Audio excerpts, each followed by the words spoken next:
Okay, there is a report, but if you have a fishing kind of, Oh, yeah, you can right click and then, some of them they send out as tests. Yeah, like a gold star. To get a dilly bar. yep, that's the one. Oh, I got that one too. I got two back. Oh, it's supposed to. Thanks for.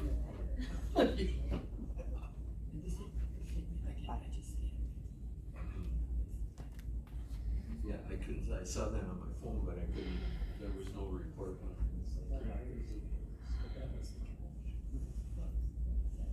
Where I work, they'll actually send us. Yeah, And if you where I work too. fail, you have to go through more. You gotta do more training, really. You miss too many hours, go through a special training for Those are always fun.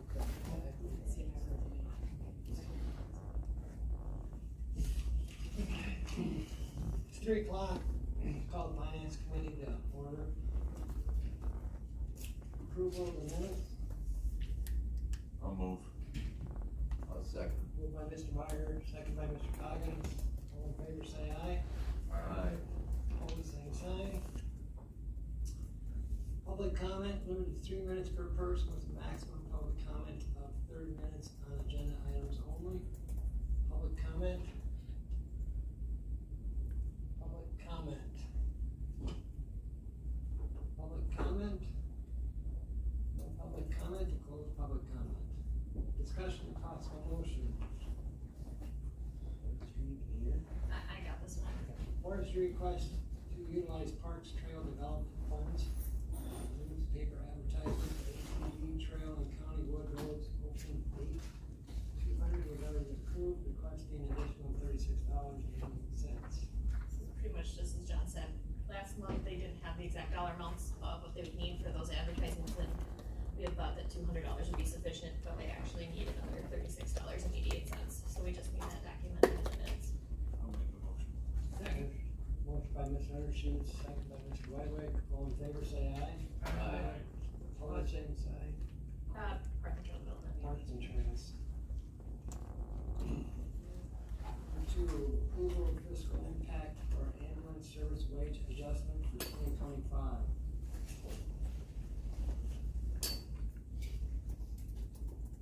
I think you guys got the resolution. That was passed on to personnel by the,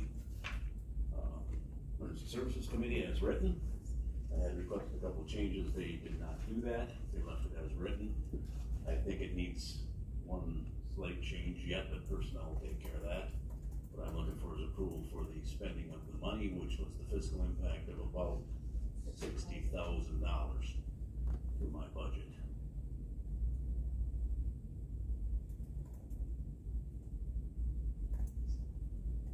If you haven't read it, I can kind of give you the highlights.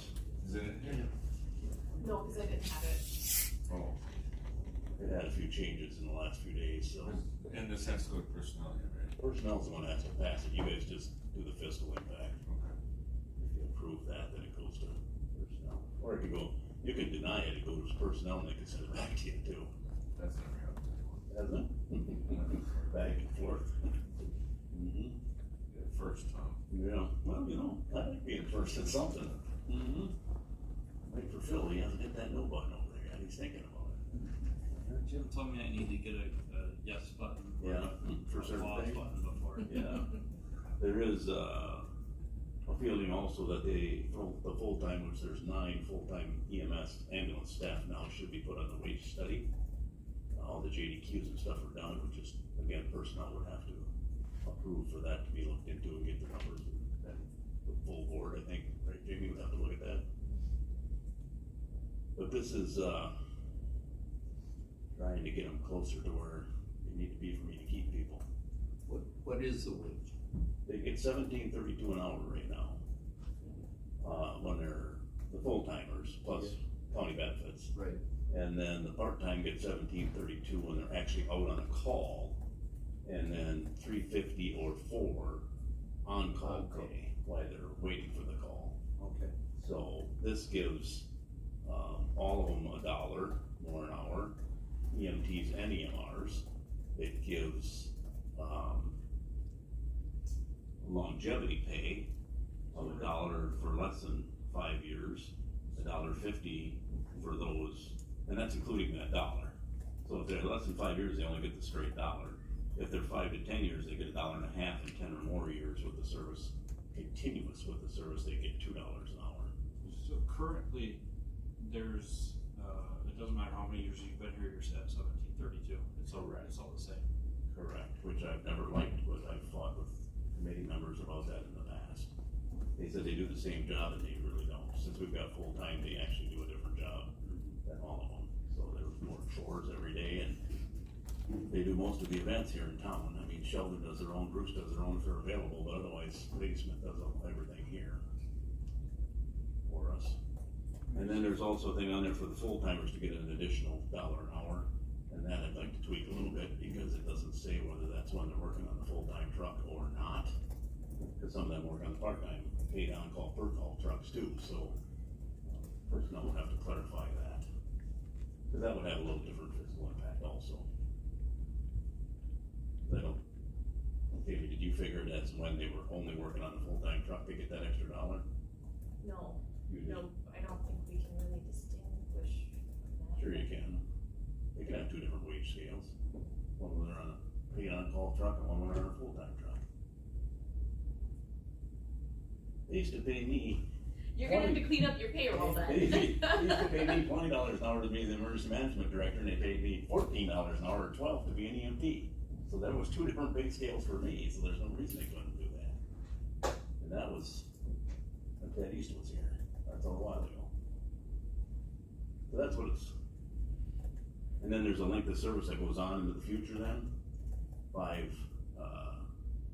when they hit the 5-year, like, let's say they hit 5-year on June 16th of this year, July, or January 1st of next year, they would get 50 cents an hour more added from that point forward. And then when they hit 10 years, they get an additional 50 cents. These are additions to the baseline, this isn't just current employees, this is raising wages for anybody 5 years or less by an hour, and then once you've been here after 5 years. Then you get that, 50 and then Another 50 cents, I guess, and then another $1. Right. What did you say the fiscal impact was, about 60? 60,000. Mm-hmm. So if I'm reading this right, Tom, you've been here 10 or more years, base pay is $17.32, add on $2, add on another $1, and if you're an EMT, you add on another $1, correct? No.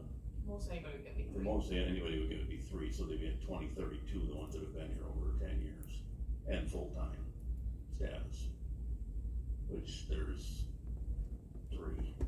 Cause at years of service, you get 50 cents at 5 and then 50 at 10. Right, that's figured in the chart. That's going forward, so that doesn't, Just going forward. Yeah, that's. so that's not factored, that's not factored into the implemented right 60,000. now. It is up above. Yeah, but that's not, that's not factored in, that's, the 60,000 is what it would be for 2025, the increase. Yeah, this would change. With the longevity bonuses and the EMT. That it shows up in the upper Yeah, chart, in yeah. that first section. Correct. The closest, and again, our EMTs are, it's really hard, I understand why, Carlson Detman didn't wanna do it, because there's so much difference in ambulance services, alright?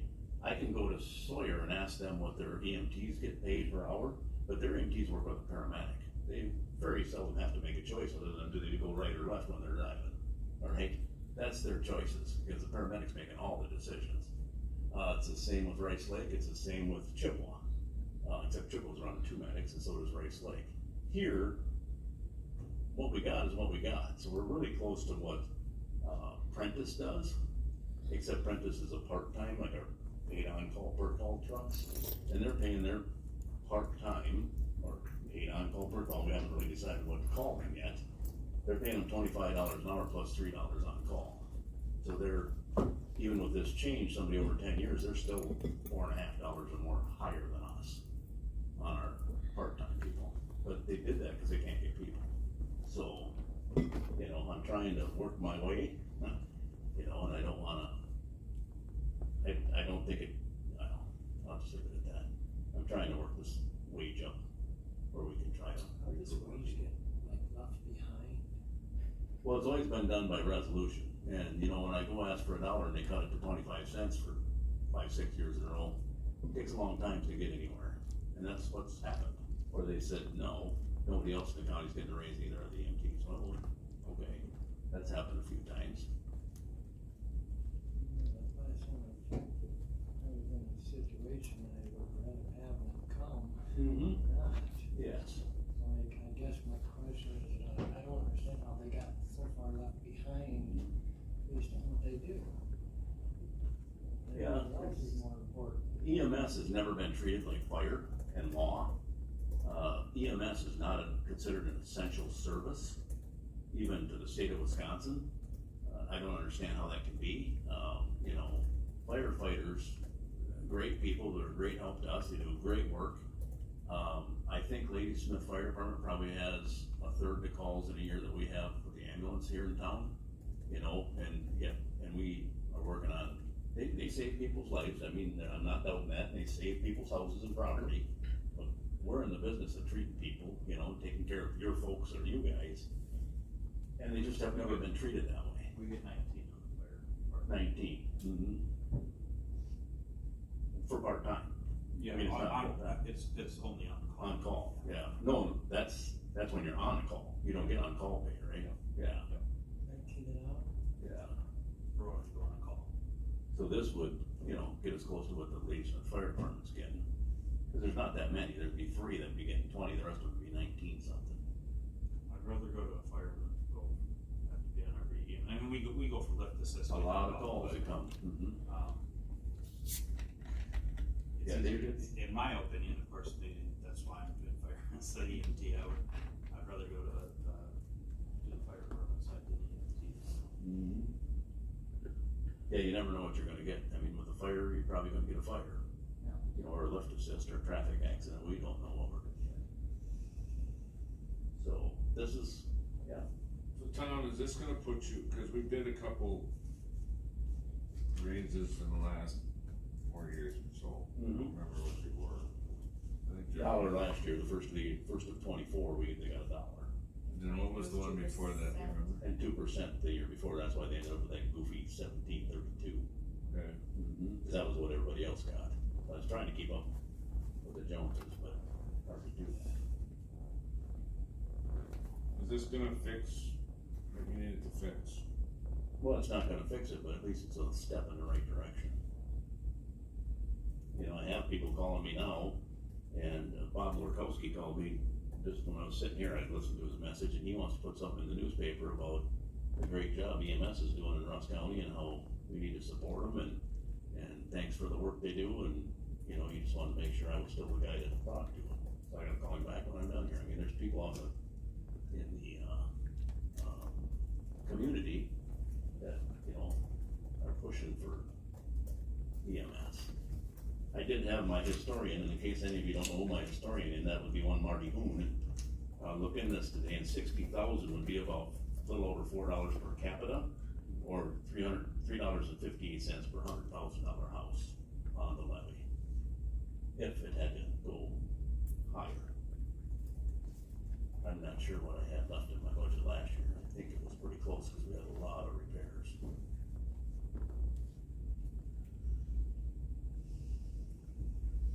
And this all takes effect in 2025. First of the year, yeah. And there was, you know, some things in our committee, Terry can swear for that, where we're going back to July 1st like everybody else is, because I don't like going backwards. That's really a pain. And this is something to look forward to, you know. I got some, you know, cause this has gotta be budgeted, so it takes some time. I'm not sure I have that money in 24 to do that.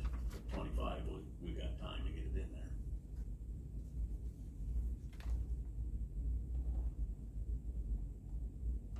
I'll make a motion to, I don't think it's enough. Sorry, cut you off, or cut you off where you made the motion. So, just a thought, if it's not enough, can you raise that fiscal impact and then let personnel decide what it should be for dollars? That's really not, I don't know if that's stuff that done here is done in personnel, right? Is that the wages? That's a personnel thing. But if you don't think 60,000 is enough to cover it, then make the motion to have something higher than that, and we'll Cause yeah, it's, I mean, it'd be the personnel's committee's job to make a recommendation to change it from this. And then pass it on to Come the back to county you board, for the fiscal impact. unless they did the fiscal impact now. Do you have an amount, Jim?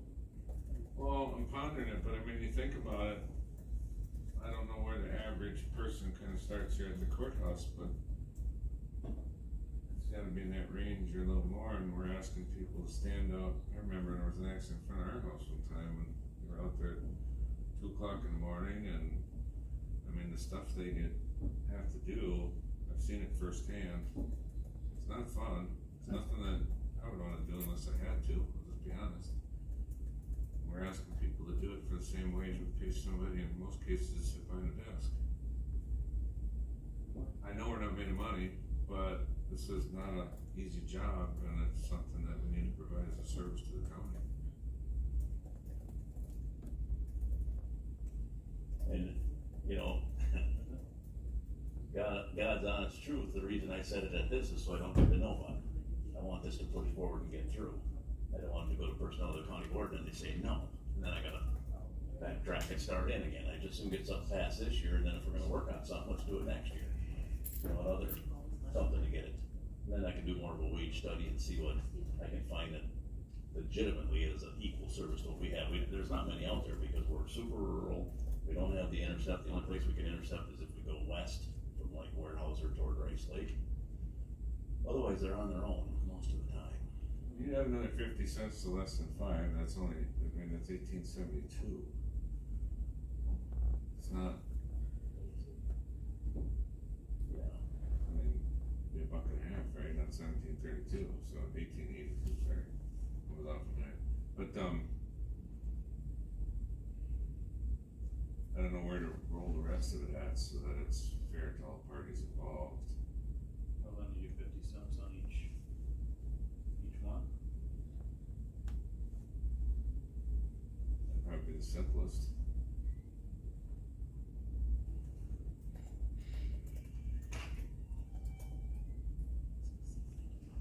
I mean, it's a valuable thing that we need to have valuable people that are willing to do it also. And we need to And there's nobody compensate them at least the best we can. when there's nobody jumping in here to take over.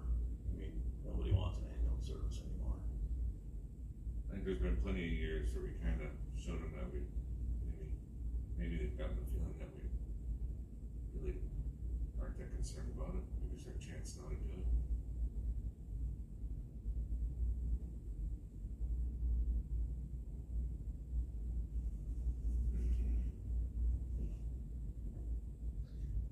Are we able to change that here, or do we have to kick this back to personnel?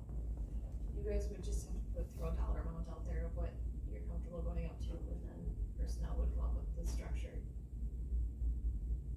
The total dollar amount? So instead of 60, if you want the 75,000 and pass that, then personnel would have to stay under that with whatever they set the wages at.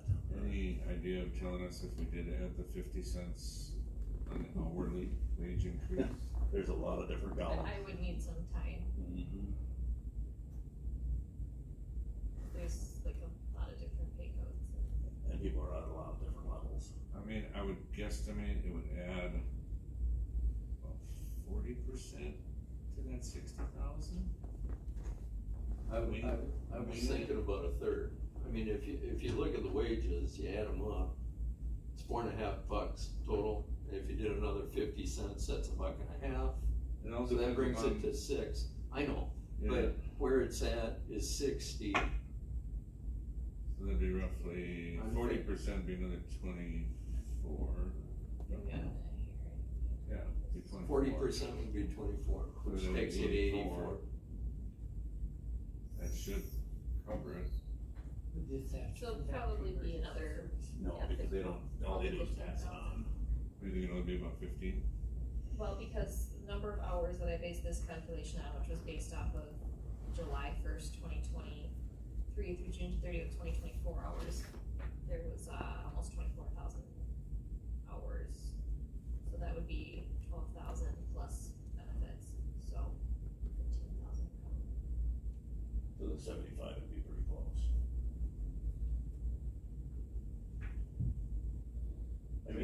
set it at 84, and personnel goes, and she goes through the numbers, and takes it to personnel, and it's 79, then it's 79, at least you approved enough, we don't have to come back, that's all I'm saying. You guys will see. Yeah, it would probably have to go back to emergency services too, Why? because they're the oversight on this, but. Terry asked me if it would have to, and I'm like, personnel does personnel, not We changed them before. in personnel. Yeah, we changed personnel, we did that one for the courtroom deputies. Not that long ago, I think we raised it. But of course, I don't know where that came from. I don't remember where that came from before it got to personnel. We raised that one. I don't know if it came from emergency services or it just came straight to personnel. No, it came from somebody. It came from JYE, we raised that one, in personnel. I don't, maybe it went back, but I don't recall hearing it went back. And, well, either way, it's gotta go back to emergency services, that's next month, I'll get it done and we'll get it in the budget, and that'll be before we come back to finance, right? For our budgets, when are we doing that? Well, we talked about that. I know that's coming. So do we need to make a motion for a total amount, or can we just make a motion to amend the resolution? You guys need to approve the fiscal impact, so. The dollar amount. Personnel can change that. The slots are on if they want. We just do the.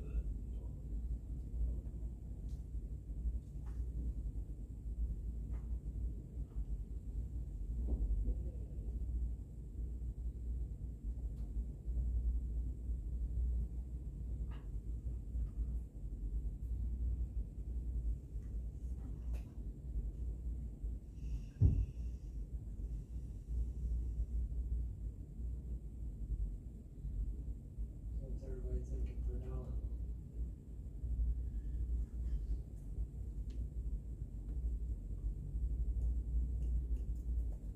We round up to 80 and, have that discussion with personnel, but that was kind of where we're shooting for, with 75, but we wanna make sure they're safe.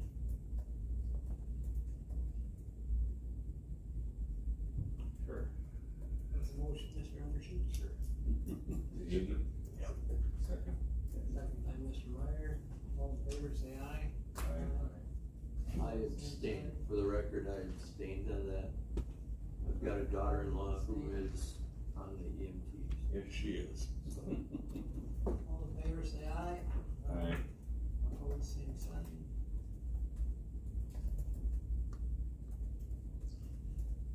Okay, That's it for me. that's it. Thanks, everybody. Very painful. I'll probably see some more, some get back to personnel. Presentation on bonding by Justin Fisher.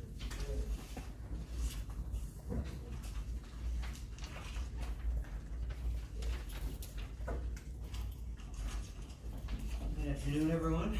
Nice to see everyone again. Getting a lot of it. Yes, you have. So today should actually be pretty short and sweet, since we've been going through this for the last several months. This is really just focusing on the $6 million that's been approved, the different CIP related projects and highway projects that you've got here planned. So today what I'll just go through real quick is the borrowing structure, the purpose summary. We'll go through the timeline real quick, and then we'll go through the detailed long-term financing illustration, kind of pushing out the potential future projects if they were to happen in the future. And then finish off with the general obligation borrowing capacity bar chart after the borrowing takes place and any potential future capital projects. So if you look at page 2 of this presentation packet, so the estimated size of the borrowing, which you're aware of, is $6 million. It's gonna be a general obligation promissory note funding the highway and CIP projects. This is gonna basically be a 10-year type financing, maturing March 1, 2025, 2034. First interest being March 1, 2025, callable March 1, 2032, or any date thereafter. The estimated interest rate of 4.25% and the max parameter of 4.75%. If we were in the marketplace today, I would say that we should receive under a 4%. There's been actually some good news in them. I guess good news in that different economic data have come out weaker than expected, which pushed down interest rates a little bit over the last couple of weeks here, but we're still in an extremely volatile marketplace, which if you look at the stock market, it's all over the place right now because of just all the uncertainty of what's gonna happen, not only economically, but also with presidential type stuff going on with all of that. So it's gonna continue to remain volatile over the next probably next year, but for the next month before we jump into the market. That's why I'm using a pretty conservative interest rate here, and hopefully we finish better than what it's going here. So the Finance Committee would consider the Plan of Finance Primers resolution for the notes today. The official statement is already kind of being put together for this financing. And then what we'll do over the next couple of weeks is we're gonna get something on the calendar to have a rating call with Standard & Poor's, which essentially we've talked about this in the past, but myself, Ashley, Jamie, will be participating on that and talking about all the financials of the county, what's potentially gonna be coming up in the future, etc., and ultimately, communicating all the great things that are going on in Rusk County. They then go back to their committee, make a recommendation, and then come up with a bond rating. As we've talked about in the past, you were recently upgraded earlier this year. They are aware of all these capital projects that we've been talking about over the last several months. I don't anticipate any change to that bond rating, so that's good news. It will help get a better rating in the market. So the county board would consider the finance committee recommendation and adopt the parameters resolution next week, July 23rd, ultimately giving authority to Jamie, Ashley, or the county board chair, the authority to sign off if we receive a rate essentially below the parameter. The target would be, again, the week of August 26th, so about month and a half before we potentially jump into market, because we've got a lot to do between now and then. But once we're in position and ready, that's when we're gonna look to jump into the market and lock in the interest rate. Closing would occur September 17th, so that's when you receive the funds to start reimbursing yourself and paying for future capital projects. Now, if we go to page 3 here, this is the financing illustration. It's been modified from what we've talked about in the past. The left side of the page, just focusing on the $6 million financing that we're talking about today. You can see the left side being your existing debt payments, which we've talked about in the past, what that looks like, layering in the $6 million, and then what the existing plus new debt service would look like. What we did then is we took it a step further to say, okay, if the county decides to eventually do this geo project, at this point, let's plan on potentially, say, mid next year.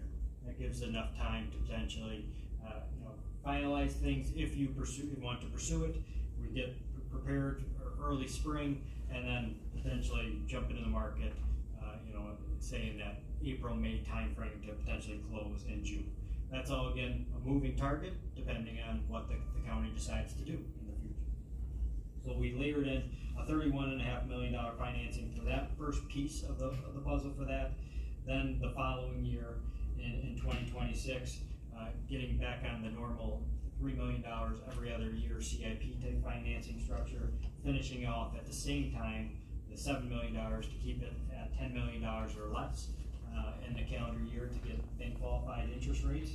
And then ultimately, what we did after that was we said, okay, then if you did the $3 million every other year forever, what does that potentially look like? And on the right side of the page, that's bringing everything together. So it's very similar to what you've seen in the past as far as the impacts and so forth, but just taking it in a little different approach. And again, it's all going to be up to the county board in the future if you want to pursue these future capital projects or not.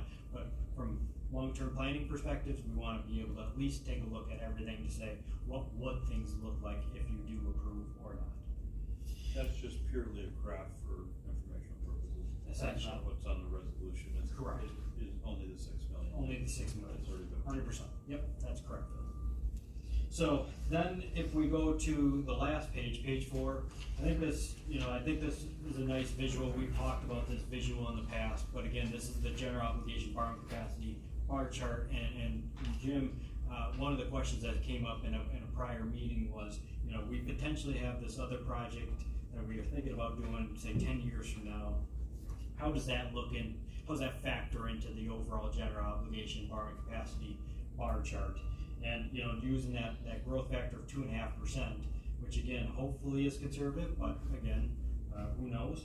We wanted to model in everything that we just talked about on the prior page, plus potentially, say, a $25 million highway building project in 2035. So trying to account for that into the overall picture as well, and you can see in 2035, it's that kind of light red color bar there. So that would be the $25 million financing, and you'd still have about 46% remaining borrowing capacity, which again gives us comfort that you could do that and not have potentially catastrophic things happen to your bond rating, etc. As well as give comfort to know that you've got plenty of capacity in the future to again, then you pay down your debt, and you know, if there's another capital project, which I think there's been talks of other capital projects, you know, maybe then in 2042, 40, you know, or 20 something, that we take a look at another project. But again, it's trying to do projects in steps, pay it down, you can take on another project if you need it, pay it down, etc. over time, versus trying to do it all at once and have such a large potential tax impact to your taxpayers. We should model the highway one in the next page, the financing, detailed financing illustration though. Correct. We did not model that, and again, it's so far into the future. I mean, 2035, we're talking about that. We just wanted to see, do you have the capacity even potentially to do that project? And I think the answer is, if you grow at 2.5% year over year, you should have the capacity to be able to do that. Again, if you grow at, say, on average 3-4%, this capacity charge is going to look better. If you grow at less than 2.5%, it's going to look worse, and we may be in a different position saying, you know, maybe you can't do it at that particular time. But based on historical averages and so forth, we felt like 2.5% was at least a conservative number to give us a decent picture. So again, today's just focusing on the 6 million.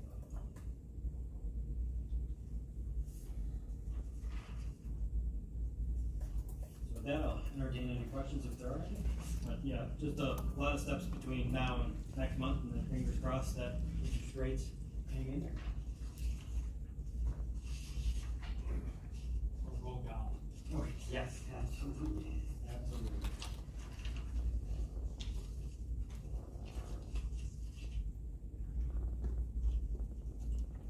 So for hypothetical, the highway part, person did it, say for half that, would we be able to do it sooner? Say we only use 10 to 12 million for highway project. First they had a new shop or something, that didn't go quite as extravagant as some of these counties, and it costs them 25 million. I have no clue what it costs, but I'm just, could a person bump that Yes, up? absolutely, if you can get that cost down, great.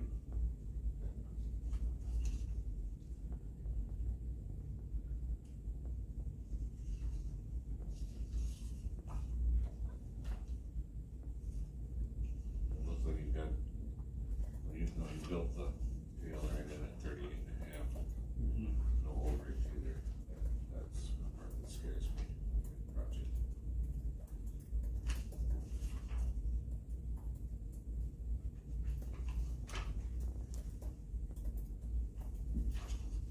Any other questions?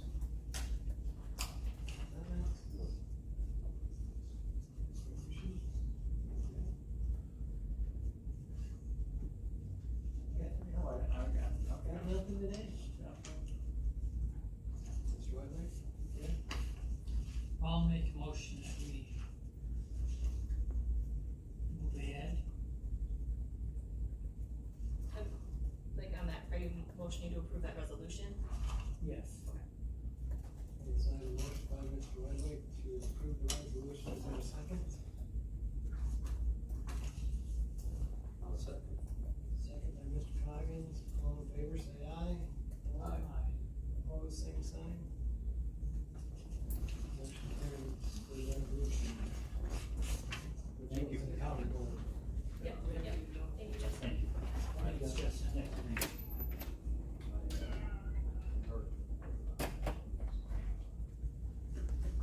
Before that goes to county county board, I'd like to know just where highways at with that 3 million that they're needing. For the highway department. I know, but it's a question that needs to be addressed. You think there's Yeah, gotta be because, something? well, the only, what's posted through May is only like $4,000 of the 1.7 million that was budgeted for this year's. Well, the M project got moved back. This was originally set up to cover the 1.8 of M I think this in was like P. 25. I think this was mostly P. And some was P, and I thought some was supposed to be M. The M was only like $100,000 for planning. Right, At 1.7, that was budgeted for this year. right, for this year. Mm-hmm. But the mindset behind the 3 million was that it was also gonna cover the rest of M.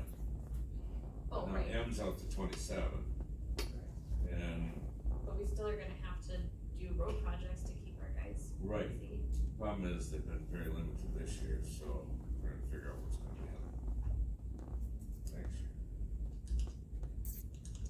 So you want like an explanation as well about how they're planning on spending that 1.7 million? Well, it was discussed a little bit at Highway here this week, and with the changes in department heads and stuff, we just don't have a straight answer. What was there any construction in the budget that was presented? Just, It was set up for P, and P never got done. No, but I mean for the 2025. That was W, some of it,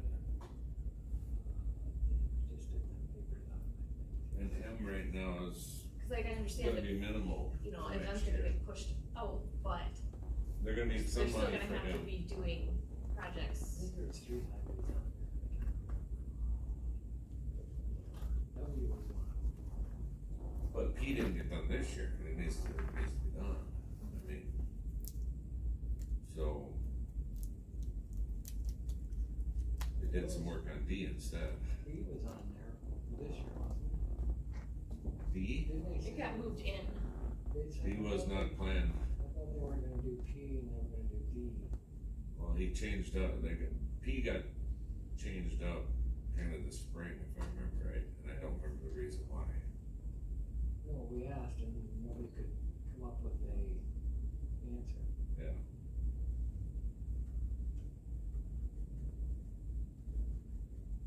So my point is, do we need to borrow 6 now, or just 3 for the radio project, and worry about borrowing 3 for highway next year when we see what's on the agenda Well, I mean, for we already did a projects? reimbursement resolution for highway.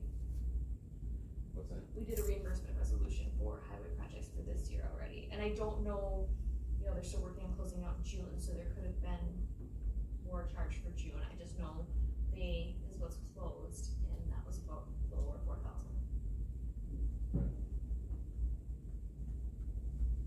But the way the resolution is written too is that it can be used for other capital projects, so if we end up replacing the boiler system, we could utilize it for that as well. As long as it, is eligible for to use that. Cause the 80% of M, it sounds like we're gonna get some of that, a little bit in 25 was my understanding, not much. We'll start seeing some come in 26, and the big whammy, I think, is gonna be in 27 right now, if the state doesn't move it back. So, But they're gonna have to be doing other projects. right, But we weren't going to pave ourselves no, anyway. no, that's a grant deal, where we're responsible for 20%. Yes, Yeah, I think So it was the like 80-20. 1.1 million total, or 1.3 that we were responsible for, and 100,000 of it was planning. was P gonna be like 1.7 or 1.8? For some reason I had M in my head as 1.8, but I think she's probably right, 1.2 from that one, P was gonna be 1.7 or 1.8. Sean has P at just under, 1.147. Just So under it was 5 1.8 miles. out there then. What was P, just under 5 miles or something? Sean has 3.1 miles for P. Did we just see something Monday, it's gonna be 5 miles? What was 5 miles? We're not even in highway. Well, I don't wanna get too bogged down in it, but I'm fine with it, but I wanna make sure it's just not can't just sit there and limbo either. This needs to be for some projects that are coming forward. Next month on it. You guys are on the highway committee. Yeah, that's really the highway. I haven't We received, didn't you know get more an about answer the. there either, so Okay. that's my point. So I guess why. I just want to bring it up to the finance committee, that, where this is at. It's only right. So, Okay, so we know. Moving on, resolution establishing parameters for the sale of not to exceed $6 general. That's the one we just approved. We get through that one already. I didn't even read it. Terry was on it. you jumped the gun on it. Remember you asked me if I was gonna be over here? That was when Justin was here. Well, they're tied together. Yeah, I guess one rolled into the next. Well, they are labeled 3 and 4 separate. Well, that's why I I asked. was just When it- following my rules. I guess it is the presentation and then the next one. Okay, my bad apparently. Number 5, approval of fiscal impact of change to compensation structure for seasonal employees and interns. So Ashley Goodes asked me to present this one. So right now, our seasonal help and our interns start at $12.50 per hour. And then we have been increasing them $1 an hour for each year that they continue to return. This is proposing that we increase that to, start at $15 an hour with a maximum hourly rate of 20, by giving that $1 per year increase to returning employees. So now if somebody's already came here for 3 years and they were at 15 because they started at 12 and now they're at 15, would they go to 18? So everybody would move up accordingly To to where you're at. And wouldn't Yes, just be yeah, all so of a like- sudden, I'm here and since the bottom got. Yeah, this brought up, is I'm at the my bottom. calculation of the fiscal impact, so like this particular employee is currently at $13.50.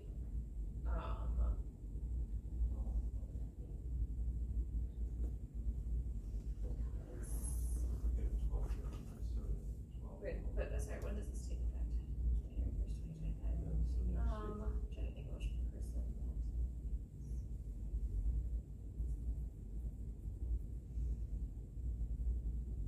You know what, actually, I guess I'm not really sure on that. I think they would get at least $1. Well, it looks like maybe we've been starting them inconsistently, and that's why the resolution's written there, maybe? No, we haven't been starting out well, I guess between They're the departments 12. sometimes, yes. These are the 1250. So these- Yes, because this person here, this is their second year, they're back for the second year now. How come we're not So- 13? Oh, I'm looking at my sheet. Yeah. So I got one that's currently hourly rate, 1250. Yeah, so they just started this year. Okay, so we Their haven't, first year.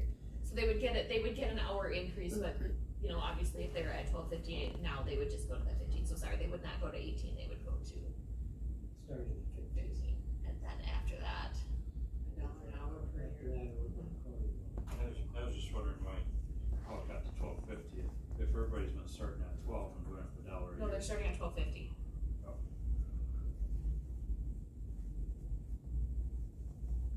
And right now, like, the maximum rate is $15 an hour. So if they're at $14.50, then they only go up to 15, and So what's the roughly the total fiscal impact of this? it's over 10,000. 10,000.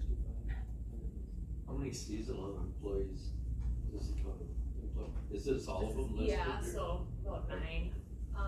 But I think we've been short every year, right? So that number could go up in 25, just the fact. This that is what we have filled- budgeted. This is what we have budgeted. Okay. Up to 20. So I thought I heard personnel that we weren't able to fill all. Yes, but I took what was budgeted for hours. Oh, okay, gotcha. So we don't fill them all then. This doesn't Yeah, cover. 'cause right now we only have 2 of the, no, because highway is, they follow we don't have any like the summer help right now. We have some, okay, we do, they follow, they're basically paid as a highway worker 1, but then they don't get any benefits, so they're actually paid higher for the highway workers. If we were to hire like a flagger or somebody that's not doing the same duties as all the other highway workers, then we would follow the Okay. structure, if that makes sense. Like if we hired As long somebody, as they have a CDL, we're paying them at that, yes. got it, Yep, okay. yeah, like if we hired somebody out there to mow lawn and do that kind of upkeep, then they would be paid on this scale. Okay. But really, those ones that we have out there that are just like summer help, they are following the job description of a highway worker. Any other questions? Looks like this already passed personnel. I'll make a motion to approve it, move it on then. Motion by Meyer to approve, by Meyer to approve, second. Second. Second by Mr. Undershoot, all in favor, say aye. Aye. Opposed, same sign. Motion carries. Resolution. Number 6, review of 2025 finance oversight budgets. So since, we're asking departments to bring their budgets to be reviewed by their oversight committees prior to coming through the budget process, I, thought I would bring mine, and Ashley has some prepared too. I don't know how in depth you guys want to go into them right now, or if you wanna wait, or just knock them out now so we don't have to during our normal budget meetings. There's quite a bit highlighted, or not quite a bit, but there's some stuff highlighted in mine in yellow, and that just means I need to revisit it once I get more definitive numbers from other departments, cause there's some transfers and stuff that,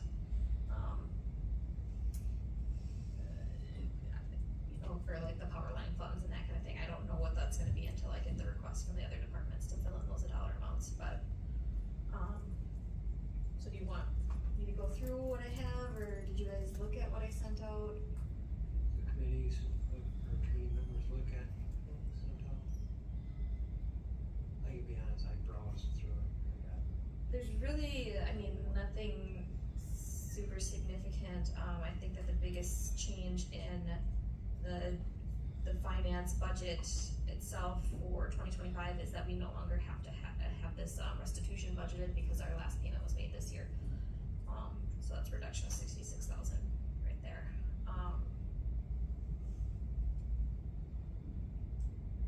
Then I have the insurance budget. Really nothing significant to note there. It's pretty comparable. Cost allocations, I will revisit that once our cost audit is done. We have our auditor coming in September, so that one's one that'll get updated kind of at the end. This is he does an audit of all of our indirect costs so that we can recover some of our building and grounds depreciation, the admin oversight, IT support through our grants. County car fleet, no significant changes there. Typically don't know what the mileage rates from the IRS are gonna be till the very end of December. So I budgeted for a slight increase, but not much. Copy machines, this one could change. Our contract is up with E.O. Johnson this fall, and I am not sure where things are at with IT.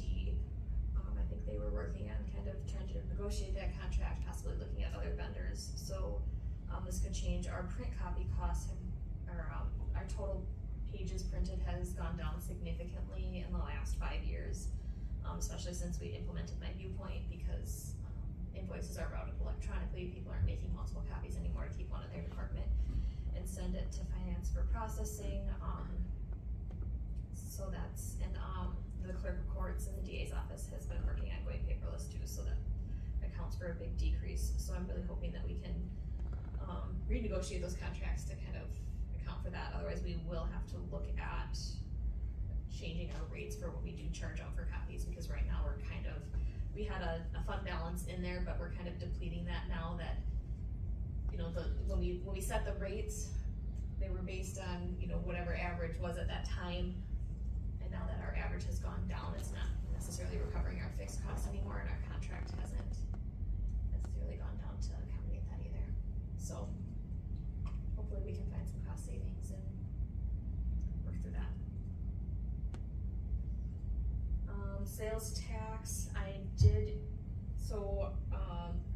we had budgeted, as a levy reduction for $1,125,000 for twenty twenty-four. Our twenty twenty-three actual was $1,350,000. This number here is through April. So I think we'll be able to hit 1.2 this year, so I am proposing we reduce our levy, or supplement our levy with that 1.2 million for 2025. This is one that I can't really complete until our debt issuance for this year is done, but I put some estimates in there. One thing that I think we maybe want to consider doing, either in the short term or potentially long term, right now, the blacktop plant pays for the debt service related to that plant, but it's not making enough money to cover that debt service, so it just keeps digging a bigger hole. And so if we continue doing that, we're going to kind of end up in a similar situation to where we are with the joint management properties, where we're trying to use the revenues from that to pay for the debt service, and you can't go back and recover it through general obligation debt later on. And it was issued as general obligation debt, but the understanding and the way the resolution was originally written was that we would utilize the revenue generated from the blacktop plant to pay that debt service. So I think that we should seriously consider revisiting that. How much revenue do we generate? It really varies, but it's digging a deeper hole, and so. If I understand correctly, the way it works, we need to pave roads, and then it puts stuff back, puts back into the pond. Be out to the townships and saying, hey, we got a blacktop plant. Even paving our own, even doing our own, money goes back into that to help pay that fund. And this year, from what I saw Monday. But is that partially for being behind on some of the projects? Partially, Is we that do par- charge our own projects to Yeah, them cause too. we're partially is because we're behind on our own projects. I would That we say haven't yes. Utilized it as much. Cycle the money through I there. questioned it Monday, but I don't have a definitive answer for you yet at this point. But I noticed it on our. We don't have a budget for highway. Yeah, so I think that's something, that would have to be a decision made by the full board, but I think that, at least, maybe supplementing with general obligation debt, some of that debt service that's owed by the blacktop fund to prevent that hole from getting deeper and deeper. What is the debt on the blacktop? I think it was it $2.5 million initially? Just a sec. I started out at 1.5 and turned into like 2.9 or something before it was done. That's actually where some of the equipment fund went, kept going into fixing that plant. I started to do a little more digging. Some of that was coming out of the equipment fund to keep doing little projects up there. That's why you're quick. That's part of the it's part of the reason I got, I don't know, cause when I asked Emily about it, she said that's where that comes from, to pay for those expenses. Yeah, the blacktop fund is different from the equipment fund. It's a separate pot of money there. Okay. But repairs for the blacktop fund come out of the equipment fund, do they not? That's my No, they understanding. come out of the blacktop fund. What if there's no fund there? It just goes into the hole. So the Then blacktop. I might have misunderstood that. Then where does the money actually come from?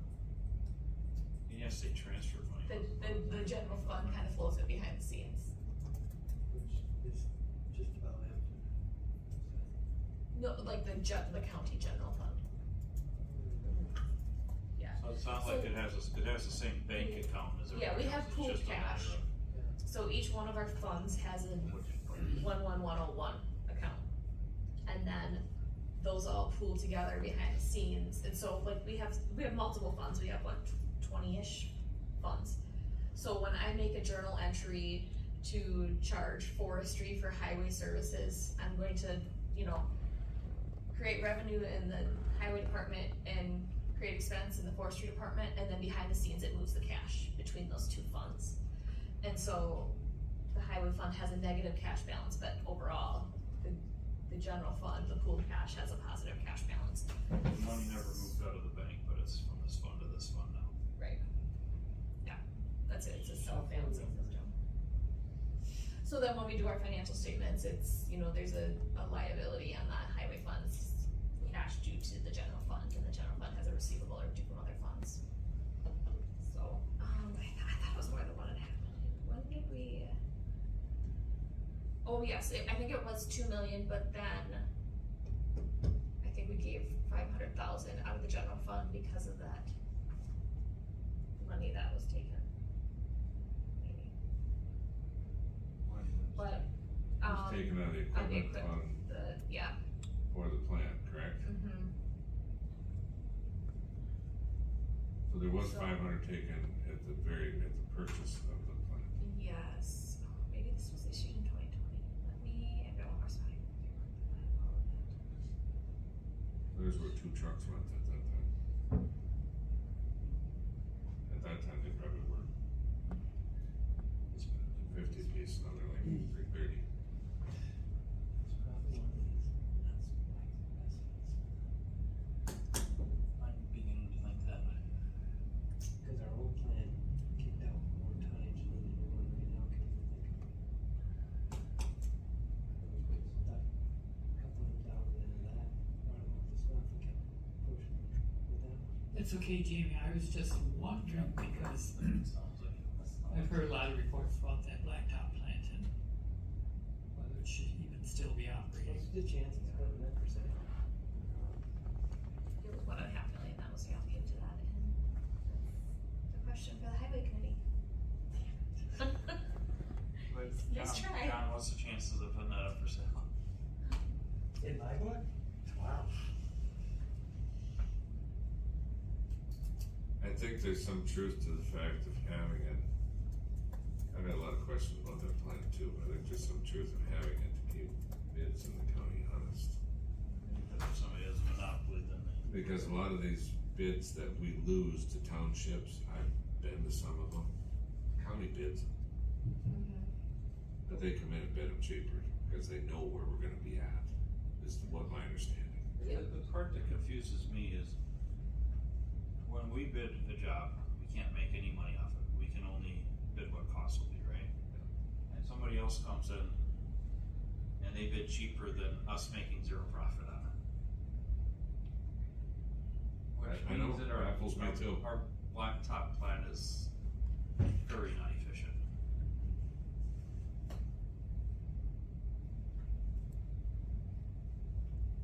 Yeah. Because they're not taking a loss.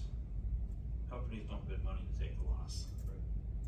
Cause they wouldn't be in business. No. We really suffer is if they're already doing a job in the area. If someone's already got a plan set up in the general area, well then they'll come in and do a whole bunch of jobs at one time. That's how it already, we just bid one and. But for some reason they can set up a temporary plant, like you said, cheaper than they can run their own.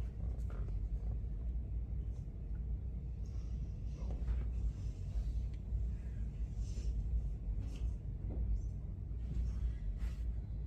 Okay. Clinic building, you know, I wasn't, this one I highlighted in yellow because we don't know what, is gonna happen with the Marshfield Clinic building. This actually is for both of the Marshfield Clinic building and the Oakleaf, because I didn't wanna set up 2 budgets when really I was under the, you know, that the Marshfield one is going to just be temporary and we'll continually have rent for Oakleaf, and that's really the only transaction, so, that one will have to be revisited. This one is gonna get closed out. This was, related to the old hospital operations, so, since the wind down funds closed out in 2023, that's what this miscellaneous income is here. So we will have to present it for our 2025 budget because there's 2023 actuals, but then in 2026, we won't have to have this budget worksheet in there anymore. Deductible funding, so this is the fund balance, that was built up when we had HRAs rather than HSAs. So this can only be used for, health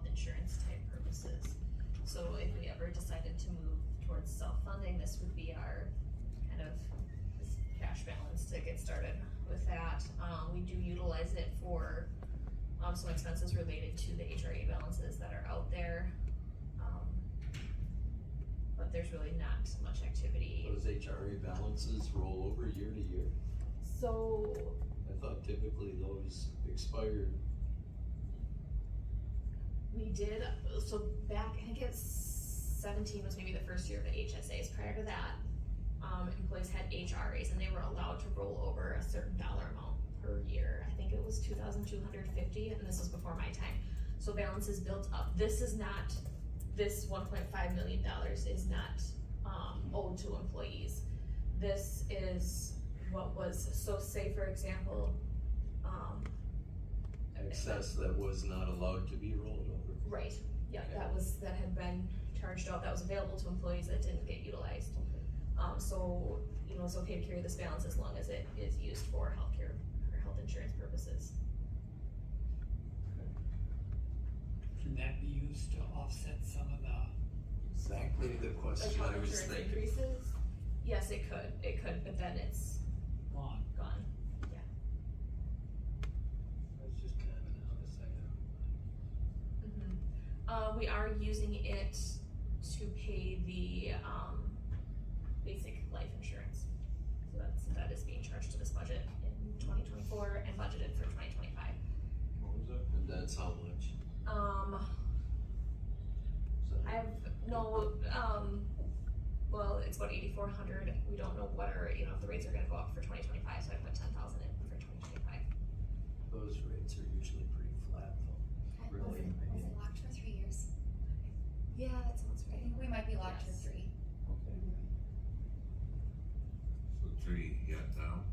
Yeah, I wasn't sure if 23. I knew that the employee rates were for the other stuff, but I wasn't sure about the, yeah, that, and then the lead management and.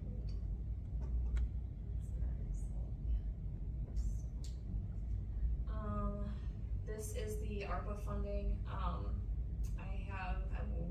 contacted some departments, I'm waiting on responses for what the status of projects are, but I am budgeting to spend that out,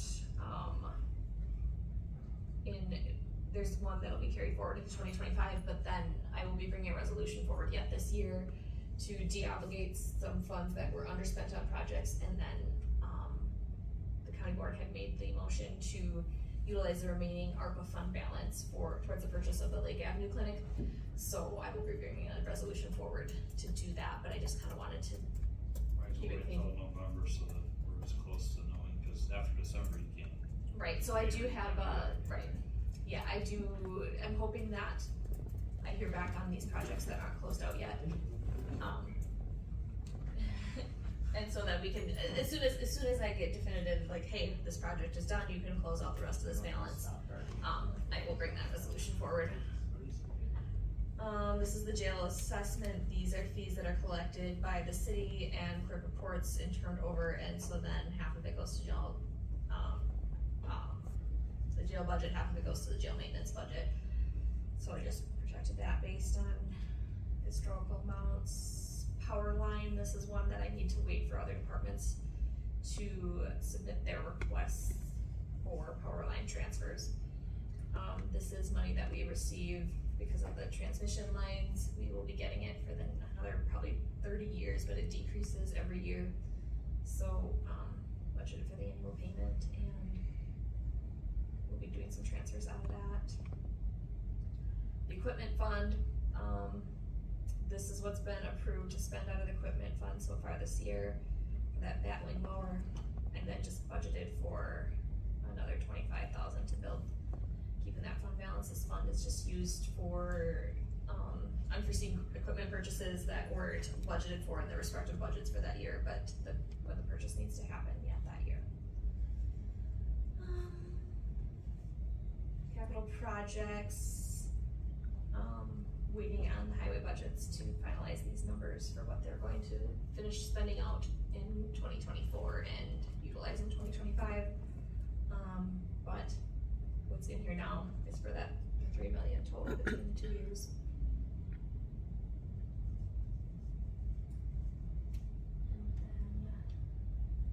yeah, this is the capital projects budget related strictly to highway. And then this one is for everything else, and so that's where I have the other 3 million, where we will have a transfer in from ARPA for whatever's left, for the clinic purchase, and then a transfer in from the general fund for 500,000, to reimburse for the jail design, unless we move forward with that jail project, because otherwise we can't use bond funds to pay for that, the jail design, if we're not actually moving forward with that project. So I had put that in there for the 12 months for this year, but that can be adjusted if something starts moving with the jail project. This is the Lake Avenue Clinic purchase. Costs related to the old hospital site demolition and Marshfield Clinic. This one's the old Marshfield Clinic purchase. This is what the 500,000 for the jail design. Some library expenses for that rehabilitation. So that's I don't know that we're actually gonna end up spending that. I don't really know what the status of all those projects are. They were doing some exterior work on the library. And the city has been facilitating most of that, but we've been the ones kind of paying for, yeah. So there was 250,000, the project was approved for up to 300,000. There was 250,000 that was borrowed, and then the other 50,000 would come from our library capital projects balance. And then the sheriff, the towers upgrades is budgeted there too. And then we're planning for 500,000 that we may not need for the tower upgrades, but that could be used for boiler system or other capital projects that arise. What's there? Last one. Contingency, and that one I really can't do anything with until, we look at pay increases, and insurance structure for 2025 and whatever, then we usually budget for about 200,000 for other contingencies that come up throughout the year.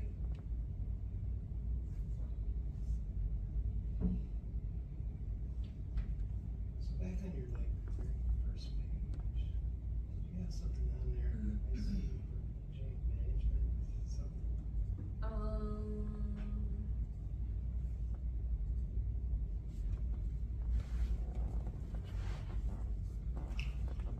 Might have been, Was it general fund transfer or something?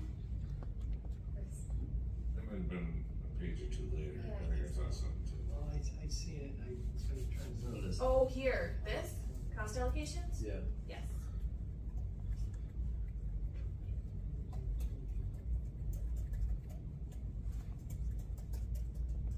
So we received 21.8 this year, that's the estimate. Well, that's what we charged out to the buildings for 2024. So but that's not coming from the city, that's coming from the mining fund. Yes. So that's all mining for. Yes, unless there are revenues So the within that to project for cover it. next year would be 22,000.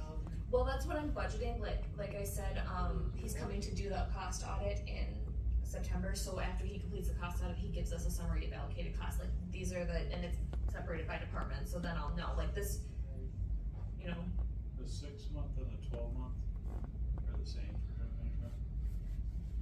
yes, because I charge it all once a year, Oh, okay. I got so I charged it to June. I got you. So that's coming from, say it again, So we have a cost allocation plan that's done every year. It's an audit that outside company comes in and does, and so they take all of our, like the costs, for example, of the finance department, and they look at our time studies of how much time is spent in like accounts payable, and the accounts payable time gets allocated based on the number of checks for each department or segment. Payroll is based on number of employees, so the time spent on payroll gets charged out to departments, so a department with one employee is gonna have less payroll charges allocated to them than a department with 50 employees. maintenance time based on square footage, IT time based on number of computers. So there's different factors into how each of those costs gets allocated out, and that's what that auditor does. And then what we get is a final report that's like 100 pages long, but what we distribute to departments is the summary of allocated costs, which shows how much, there is allocated to each department. So for like Health and Human Services, their grants will reimburse for part of that. So if we ever looked at, moving Health and Human Services off into a separate building, we wouldn't have as much recovery for our operating costs in this building because we wouldn't, they wouldn't be taking up square footage in this building anymore, and some of those costs are allocated based on square footage. On the departments that you allocate to, what is it called? Just transfer? Cost maintenance? allocation, Just allocation? cost allocation charges, or indirects, sometimes they call them indirects. Well, I was just thinking on the animal shelter, that's the first time we've had that on, the 10,000 that you put in. Well, and I figure, why wouldn't, it's costs that we're incurring that are related to it, and that would obviously be mostly, and then they also, in the plan, he deducts out any other direct charges that are to those departments, so for the joint management, for time directly spent on each of those buildings that's billed out, he takes that off of the totals. But Just back to joint management, when we get to that budget, I'm kinda curious how that fared out for 2024 or even 2023, cause I see a lot of expenditures coming through that are going out there. I don't know what we're pulling in for rental returns to help offset that, but I'm thinking not as much as what's being spent. yes. I try to read. Yeah, that was a question I was gonna ask, this mining fund, what's left in the mining fund? Okay, so this is the mining fund bucket. So we're projecting that at the end of 2025, it'll be about 1.1 million. Yeah, yeah, so this is our 2025. So at the end of 2023, there was about 1.16, but there's been some bigger projects that have been approved for the joint management budgets where, for example, ADF usually has revenue in excess of expenditures, but for 2024,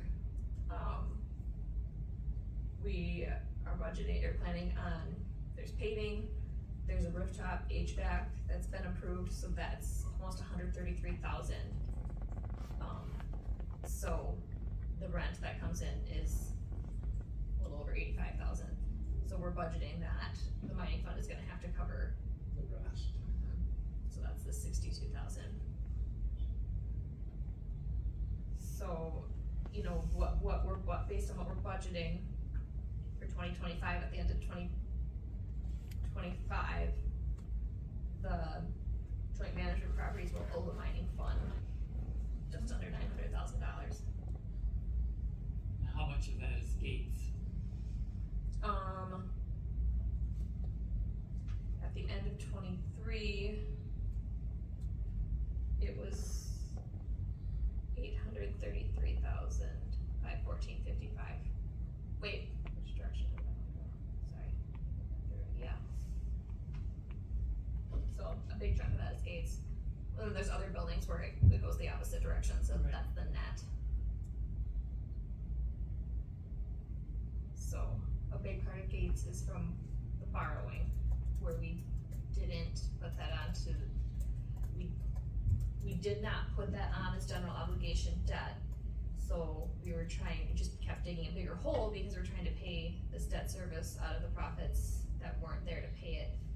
So this stopped growing in 2017 or 2018 when we started putting that onto the tax roll. The debt service related to those buildings. So,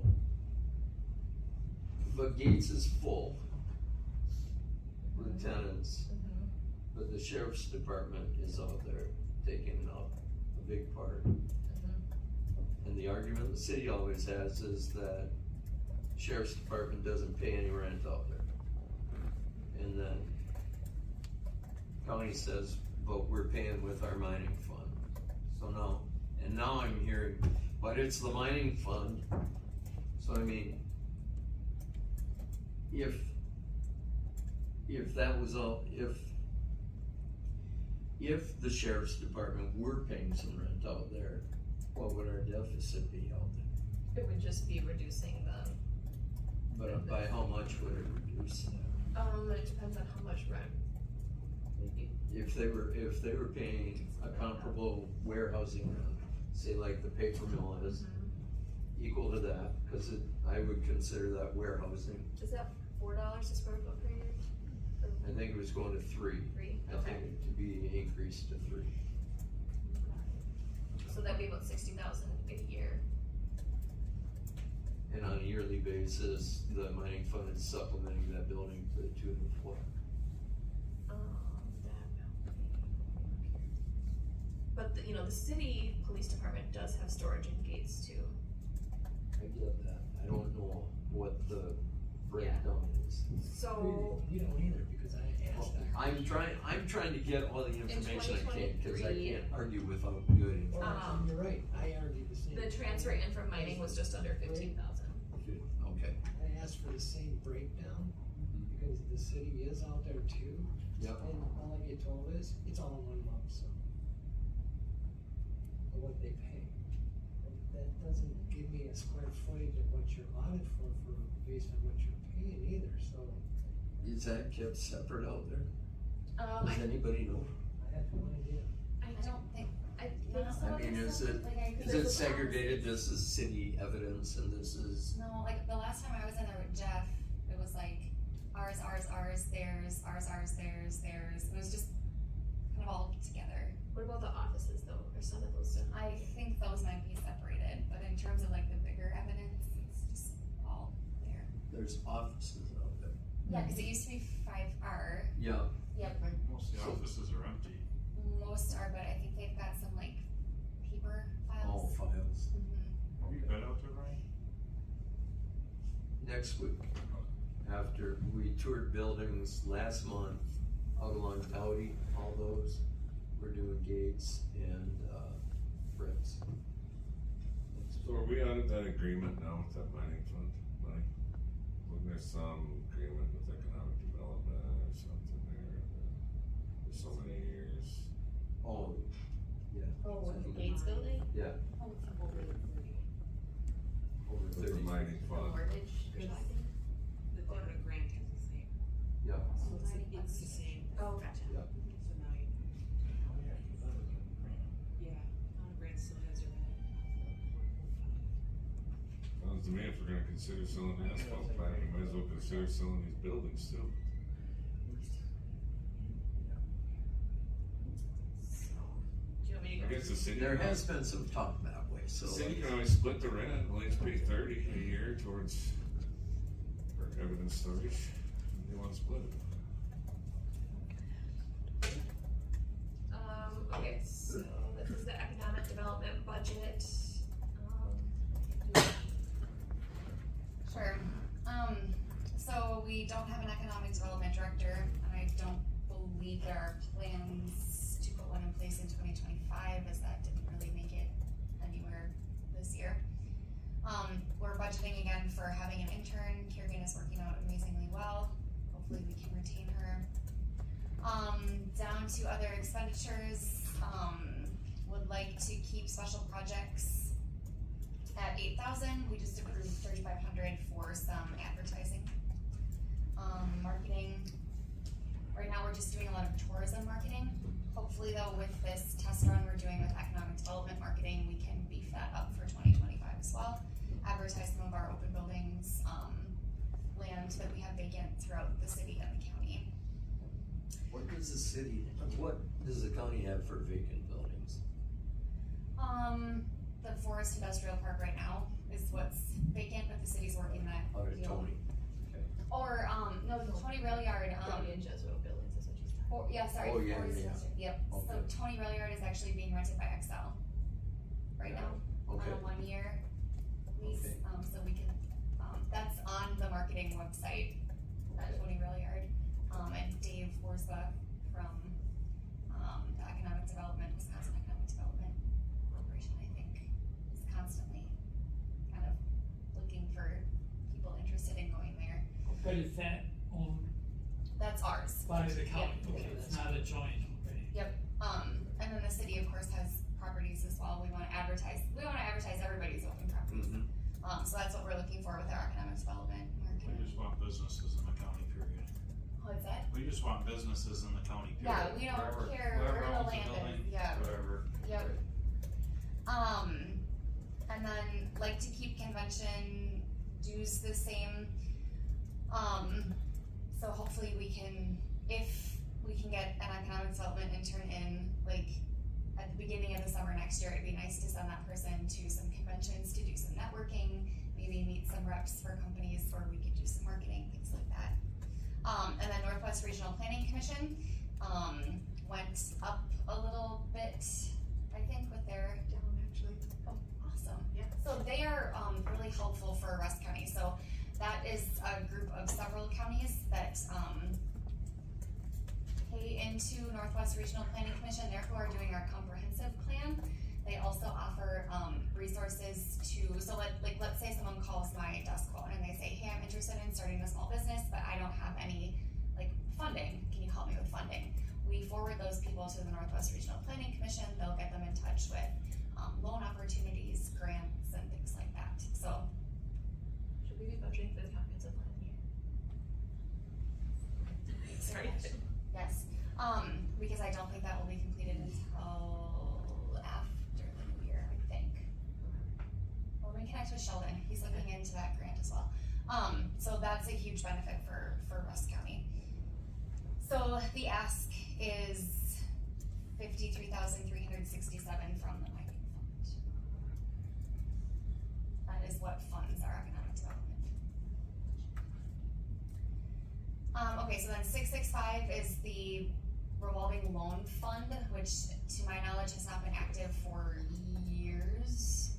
So just,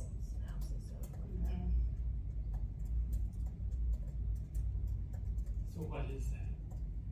It's in 1997, the Village of Bruce and Rusk County, along with the Bruce IDC, got a USDA grant to develop their industrial park and create a revolving loan fund for Bruce businesses similar to the county's DoD revolving loan fund. The county acts as the fiscal agent, and a committee of the Bruce revolving loan committee plus 3 members appointed by the Village of Bruce oversee the fund and loans.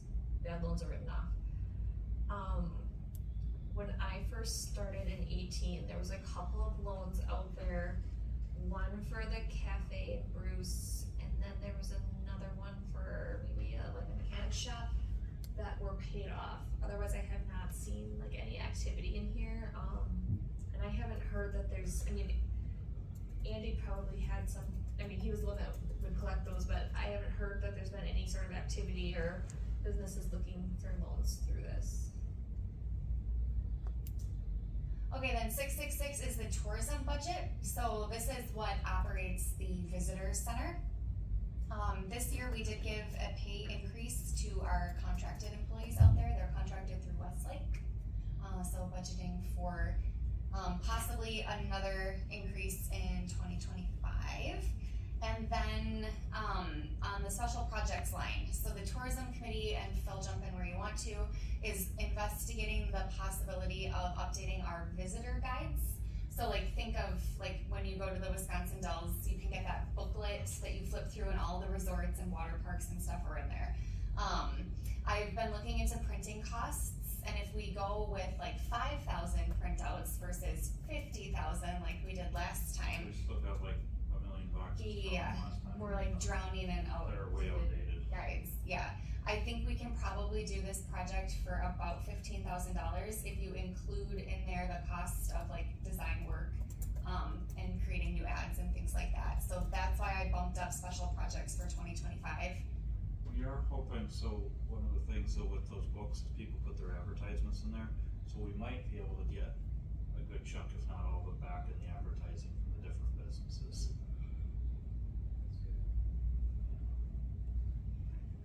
And then basically everything else staying the same in that budget, but that was the big increase, for 2025. like Phil said, if you scroll down to the revenues, planning on offsetting some of that cost with ad sales. I went conservative on It's better to. sales, yeah, just because no one can foresee what's gonna happen with the economy or anything like that. So I did 7,500, which is half the cost of what I'm thinking. When it This will comes be- to revenues, it's better to budget low. Yep, that's what I thought too, yeah. And otherwise, again, staying pretty much the same. We've had really good, sales this year out at the visitor center. But we try to, again, budget conservatively for that. This was the first year that Lois and, Sue Moore did those train tours. So that helped a lot, and we had really good sales 4th of July weekend, but obviously we can't count on sales, so budget conservatively. And then the ask from the mining fund would be the 35,137. How do you get that number for your ads? 7,500? I- Math behind that? Divide by 2. The 15,000 cost for the. Yeah, but how do you think it's 7,500 in a booklet? Oh, you sell each ad, and we were talking at tourism that we thought maybe each ad would be like $300 to $400 based off of what Sue Moore had paid years ago for her ad. Okay. It's a guess, because you don't know, and depending on what salesperson we get, so if even if we can sell each ad for $400, the salesperson is gonna take a commission off that, so we're not gonna get all of that back. Yeah, the plat books, I think they used to have 4-H sell the ads in those, and then it was like a fundraiser for 4-H. But they didn't really have enough people to do it, so I think the company just did it, and then it just reduced our cost on the, so we never saw any of the revenue from ad sales, but they just. So we just got a cheaper, cost to, buy it. Yeah, I think last time they did the visitor guides didn't they find like a third party local person to, I wasn't think that so. what Mike was saying? Yeah. Yeah, so, we're still investigating that in the tourism committee, so. Okay, then 669 is the Enterprise Center. We are still full except for one of the bays out there, so Real Deal left. And there's currently a, RFP out for a tenant to go into there. We are fully expecting to fill that space. So pretty much the same, everything the same for Enterprise, working on bringing up those lease rates to $4 a square foot or $12 a square foot for office, which is what our CTC is at. Who does those leases? City? Yep, the administrator typically would do those leases. He met with me and Jamie a few weeks ago and we discussed our CTC, but yep, usually he handles those. Okay, so that's Enterprise. 672 is Fritz. We are full at Fritz. If you scroll down to the revenues, you can see we've got Rockwell in 2 different locations. Hooper, Marty Reynolds, 2 subleases, Dahlstrom Trucking, and then Liberty Roofing. And again, not anticipating much there in the way of change. Both of these two make money. Yep, so you'll see this transfer to mining it was budgeting to return money to the mining fund. Okay, then we get to 673, you guys saw this one prior, this was the Gates building. And yes, we do have 20,000 square feet, not seeing any revenue off of that. 674 is the Weyerhaeuser satellite building, and that is where we have Active Dog, and they actually have a mortgage with us. So yeah, what's that? The county owns that building. Well, we hold the mortgage, so Oh. technically they own the I building. won't Oh, say I finance see. office or building, Finance here. but it started out, we bought it. Then they took a loan against us. Are they current all the time with the payments? I would not say so, no.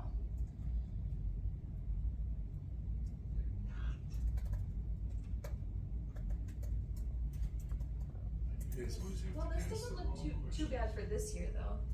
Asking all the wrong questions. I think they might be like a month behind this year, but before I got here, they were quite a bit behind. So they caught up then. Well, I mean, they Catching indicated up. they're just, it's going more to interest than it is to principal. Never plan on like really owning that building.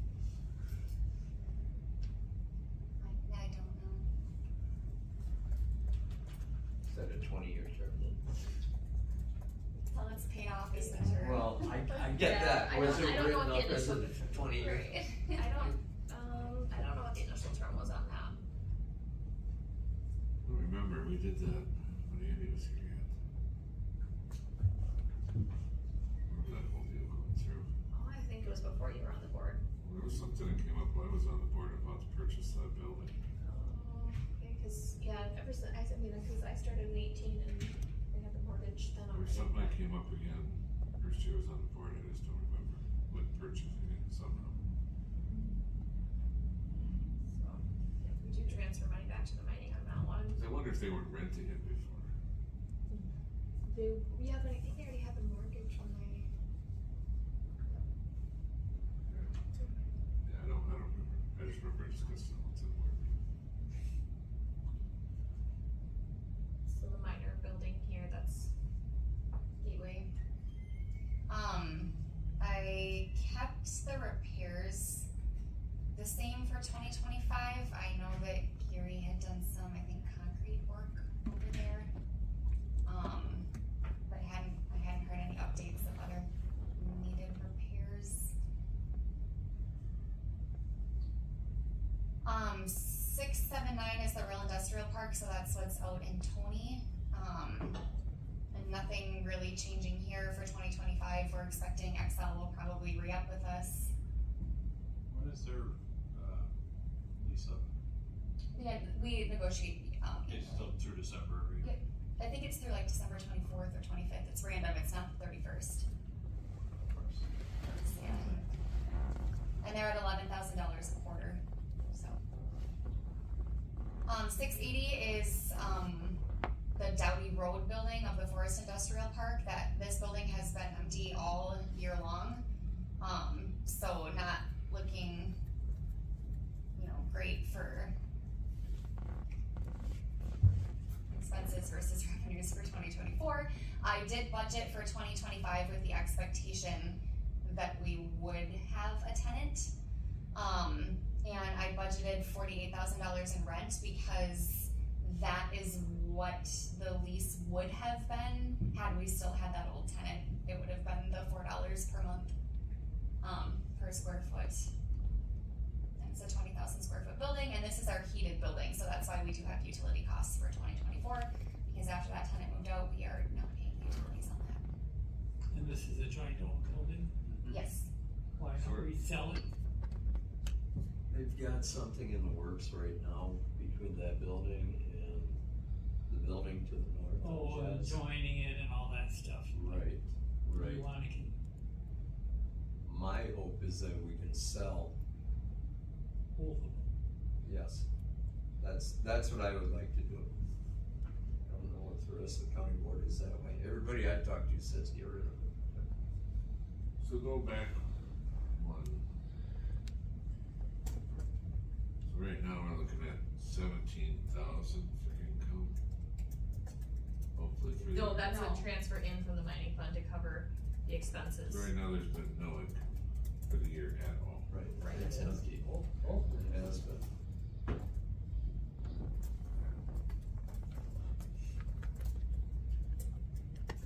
Okay, Is there debt on those two buildings? what's that? Is there debt on those two buildings? Yes, I believe so. Yeah. Yes, both of them. Okay, so then similar situation obviously with Jets Road. We have had no income, from that building either, so all expenses, that building, Jez is not heated. That is but it's also 20,000 square feet. Again, for 2025, I am budgeting with the expectation that we will have a tenant in there because that is what I'm hearing from the city, so going with that. This one has a land rent. Yes, and then Index, has a land lease, that is charged to this building, or credited to this building, Index.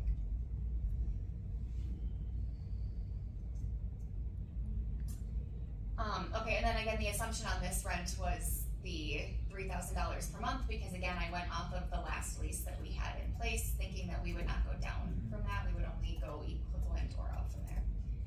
Alright, then 682 is the ADF building, so this budget is a little complicated, and Jamie helped me out with it, because 2 large projects were approved in 2023 that have not occurred yet, so I'm expecting that those expenses will hit 2024's budget. But I honestly don't know. So in 2023, it was approved to pave out there. The highway department would pave at a cost of about 43 grand. And then, Northwest Refrigeration won a bid for a $75,000 approximately HVAC rooftop unit. And I looked in my viewpoint and I am not seeing any invoice from Northwest Refrigeration. So I'm guessing, I don't know if it's on back order. I don't know if it was failed to be ordered. I don't know what's going on there. It's not paid yet. Nope. Jim, and, highway committee guys? What? Payment? Well, the payment is probably gonna be about 73,000 with their costs Alright, that's cool. this year, so you may wanna reassess that. Put that on the agenda for next week. Yeah, but, Next month, we'd like a report from our highway committee members on where that You stands. get the same one you got now. Asphalt plants down. Come with a list of questions next month. I think cold roll it, 3 cold roll, be done with it. We got a big pile of, recycled blacktop out there that work just fine. 100% recycled. Yeah, actually, they're gonna be coming in to crush it yet this year, that could go on there, big savings. Okay, so then again, if you just look at the numbers, the ADF, expenses will be well in excess of revenues for this year, mainly because we need that rooftop unit replaced, and, I think Gary had also indicated that a couple of the other rooftop units were getting near the end of life as well. So this building will probably start costing us maintenance-wise here in the next couple of years. Yep. And then back to the mining fund. Yeah, so the only activity that's really in here is the transfers in and out from the other economic development budgets. So.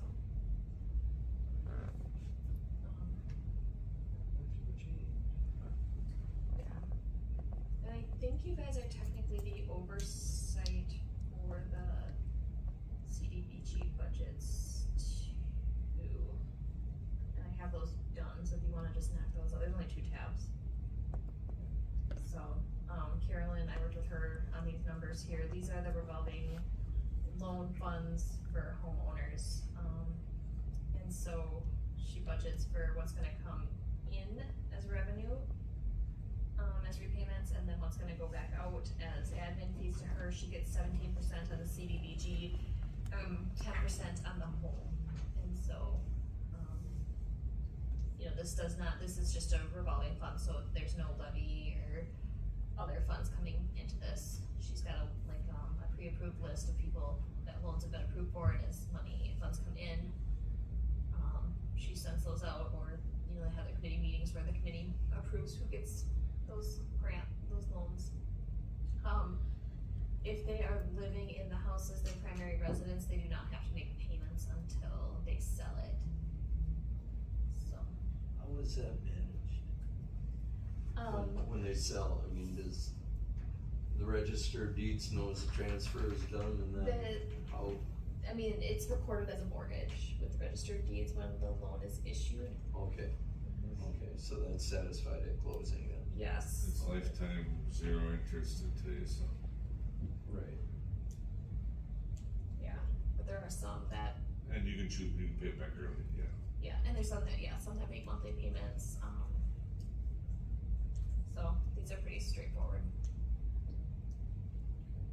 So.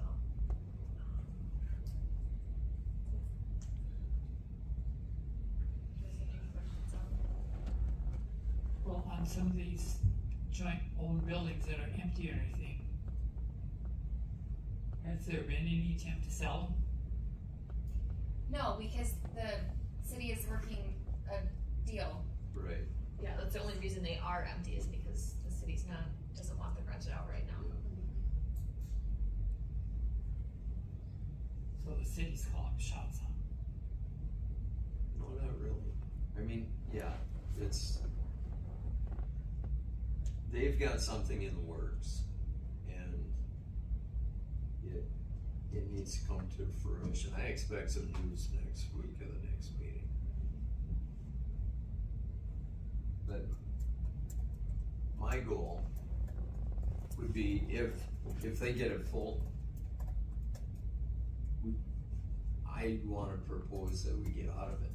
And we need to figure out a way to do this that is beneficial to the county also. I mean, we own part of these buildings. I mean, we own 50% of all of them. We need to be strategic and work on some kind of trade. And we say, we'll take this, you take that, divvy it up, you know. I mean, the sheriff's department is very interested in Gates. I mean, they're vested there. Stand to reason that would be the one that we want. A ball and a half, draw, take turns. I don't know about that. You know, when you think about it, there's some buildings that need work.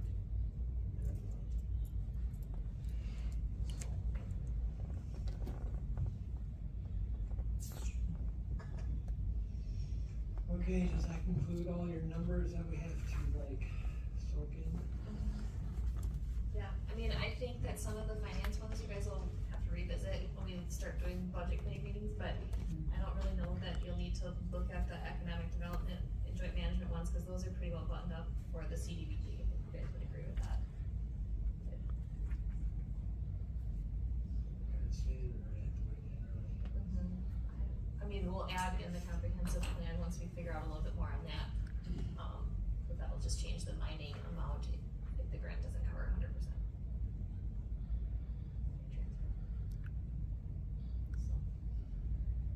Ask any questions?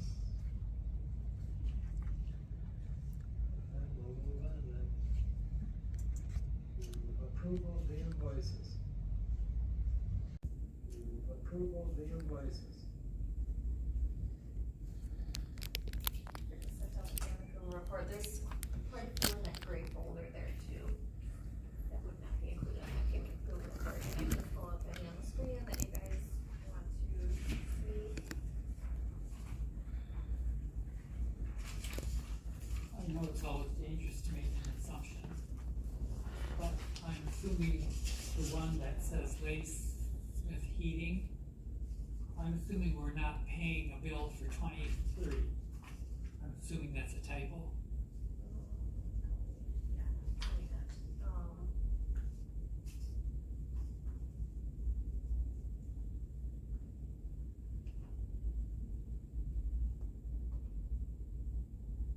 I'm assuming we're not paying something 6 years in advance. What, do you know which, It's well, if you look at the alphabetical list, I'm looking at the.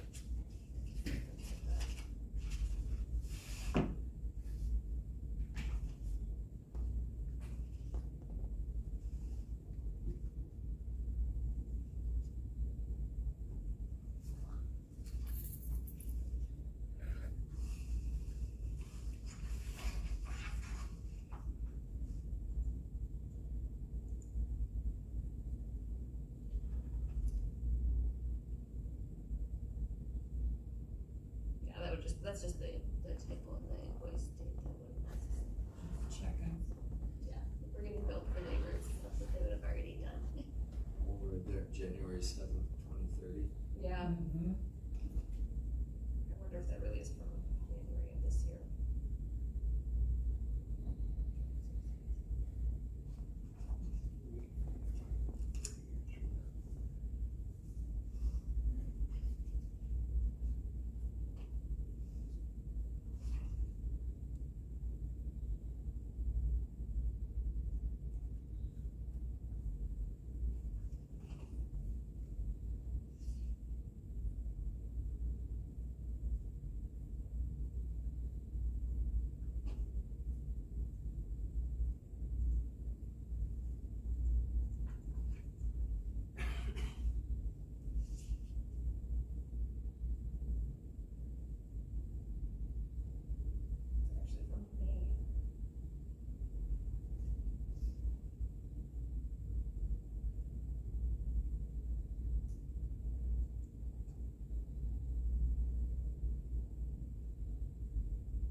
Ready transport for 314635.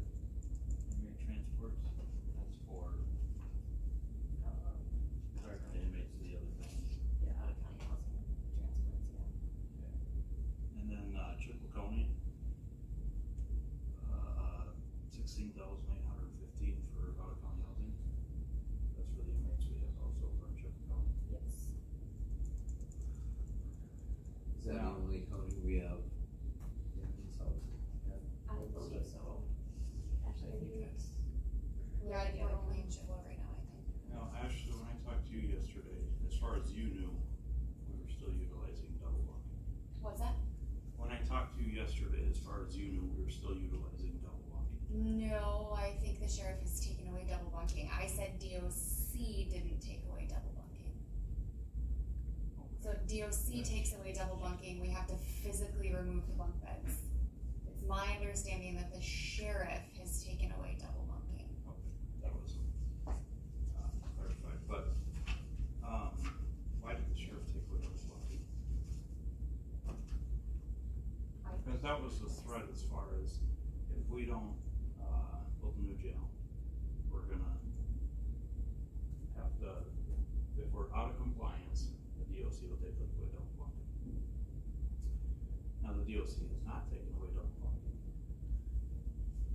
and the sheriff has. In March of 2024, our average daily inmates outside of county was 0. In April of 2024, we had 2 inmates outside of county. In May of 2024, we had 4 inmates, average daily inmates outside of county. In May of 2024, I also sent an email to George, because we were housing other counties' inmates. But it says that beginning in 5 of 2024, 11 inmates were shipped to Chippewa County. When I asked George about the other county inmates that we were housing, he said, well, they're from Bryce County. They didn't have room.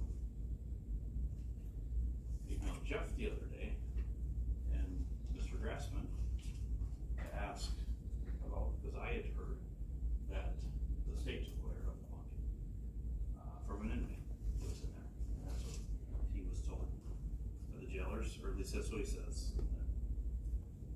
And I did not get a response from Jeff. Mr. Grassman did respond and said that hopefully Jeff has responded. He wasn't part of the decision-making process or discussion if that took place. So I'm not sure if Phil was made aware that we took away double bunking. So he said he can't really comment on that. Jeff, and this was sent June 25th, and this morning I finally reached out to George because I heard it again last night. That we still weren't double bunking. The inmate I talked to said there was 3 people in his cell, and there's 8 available spots according to, there's 4 double bunks. So I asked George, and he said that, yeah, we're not double bunking at the direction of the sheriff. So I'm wondering why we're housing that many inmates out of county, why we're not utilizing our double bunking. And I think that's a question that we should forward to the board and have that presented, because if this was not communicated with anybody on the board that we're not double bunking anymore. And it's costing us $20,000 a month. Now that's still a lot cheaper than even the interest on it, yeah. But still, this should get forwarded to the county board so that they are aware of what's going on.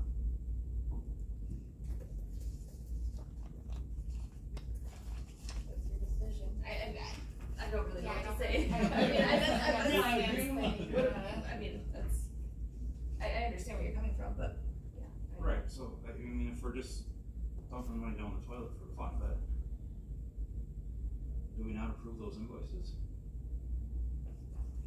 I thought it had to do with classifications again. That would be my guess. I don't know, do you want me to call Jeff? I can't speak to what's going emailed him and I didn't get a response.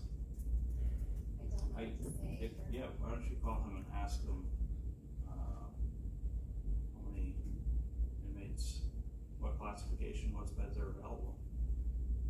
But I doubt he's gonna know that off the top of his head, cause things change daily in the jail. Like if you asked him about a specific inmate, but Well, so how many, would you know how many, beds we have available? again, that changes on a daily basis, so I'm not sure, but if you wanna ask him why they made that decision, I'm sure he would answer that question. And it could have everything to do with classifications, like, I know when we went on that last tour. That was why we were gonna get our double bunking pulled, as if we weren't in compliance with classifications. And as long as we're in compliance, we could utilize that with the. But I don't know that we necessarily were. We were not in compliance. By 11 people though? I don't know, Yeah. I don't know how they are classified up there. Yeah. Do you want me to see if he's available?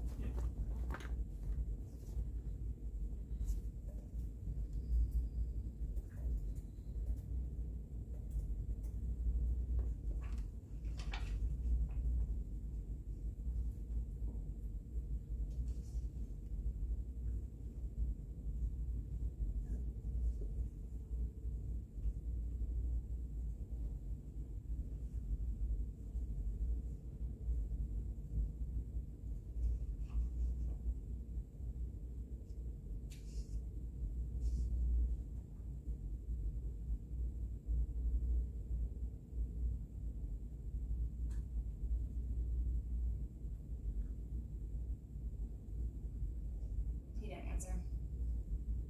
So I think those two, we should send back some clarification.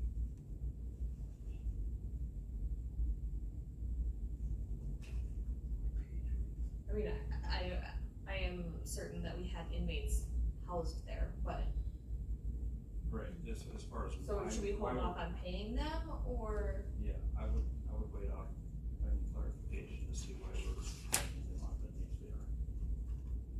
So motion. I don't.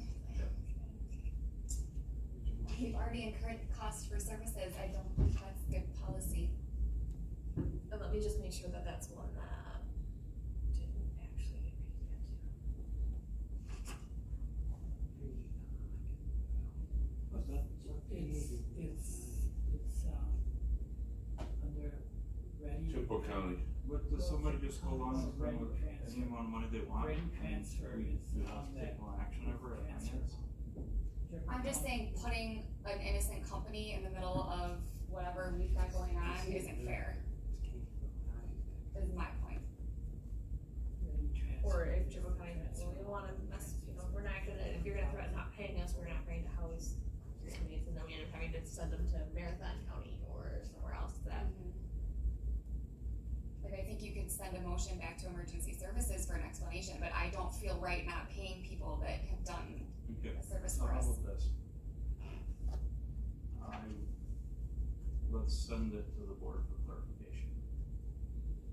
For those two invoices, we still pay the invoices, because like you said, we've already received the services. Pay the company, so I would, motion that, we send that to the board for clarification.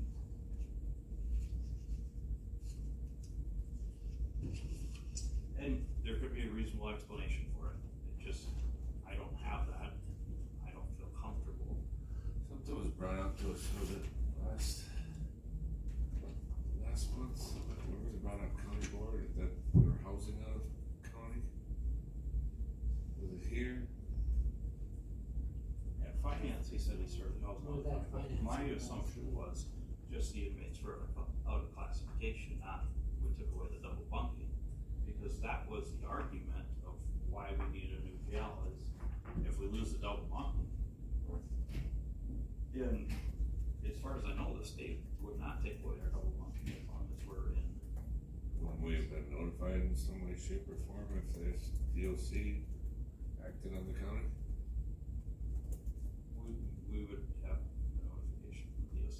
Right, but wouldn't it come to the county board, not just, or at least the oversight committee? Yeah, but this sounds like the sheriff on his own made that decision. Well, I have to agree with you at this point. Okay, so is your motion to pay the two invoices, but Send, those two invoices to county board for clarification from the sheriff's department. okay. That's Mr. Undershoot's motion. Is there a second to follow that? I'll second that. Seconded by Mr. Coggins. All in favor, say aye. I, Opposed, same sign. And that gets sent back to That's actually, you're right. I just, yeah, I don't wanna punish a company No, you're because of right. our local politics, You're right. that's. You're right. No, I agree with you. That's. I'll just touch on it, but that's good business. Good thing Ashley was here to. yeah, it's not Chippewa County's It's not their No, fault. it's not. it's something we need to fix So in-house. I guess, so how do we, this has always been an issue of mine since I've been on this board is, and I know we've got bills coming in and out, but I've questioned bills over time of why do we pay this, or how come we don't see these, or how can we keep better track of the fact that bills being paid without us seeing first? I know that's a virtually impossible thing, I just threw out. And these ones aren't paid yet.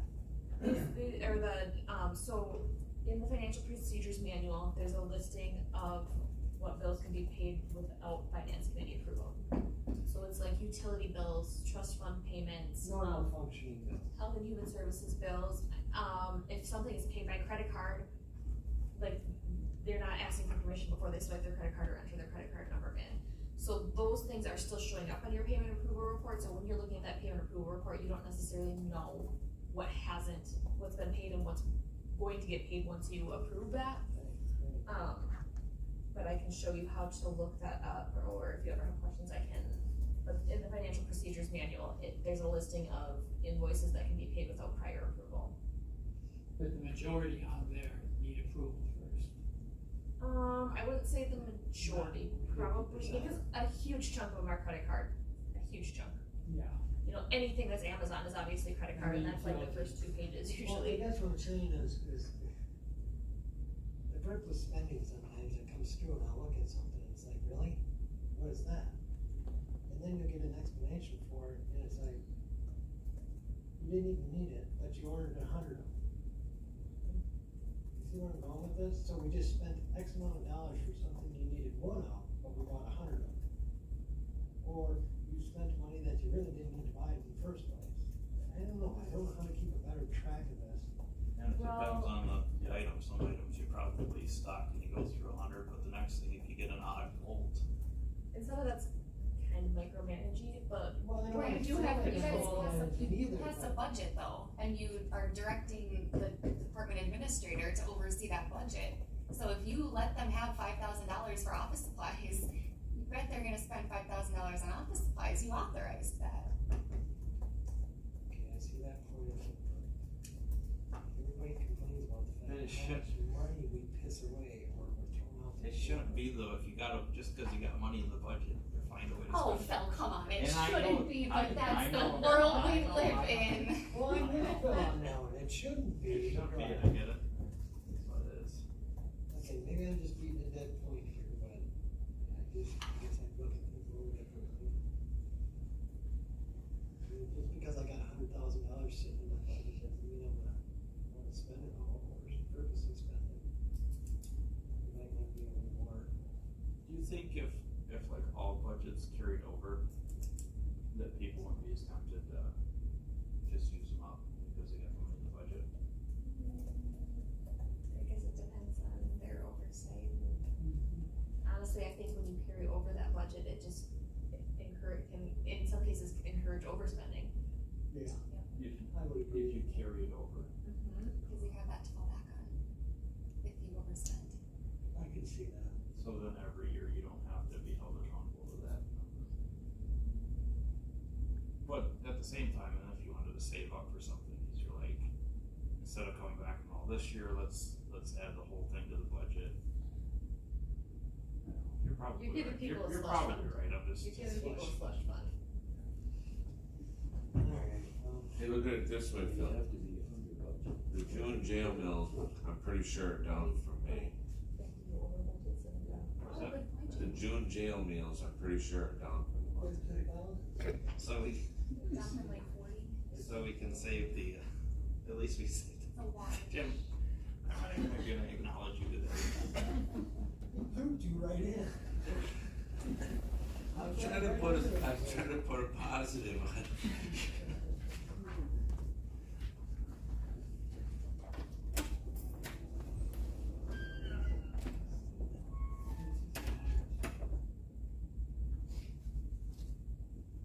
June jail, 24 million. I have no clue what they were the month of May. 13,000.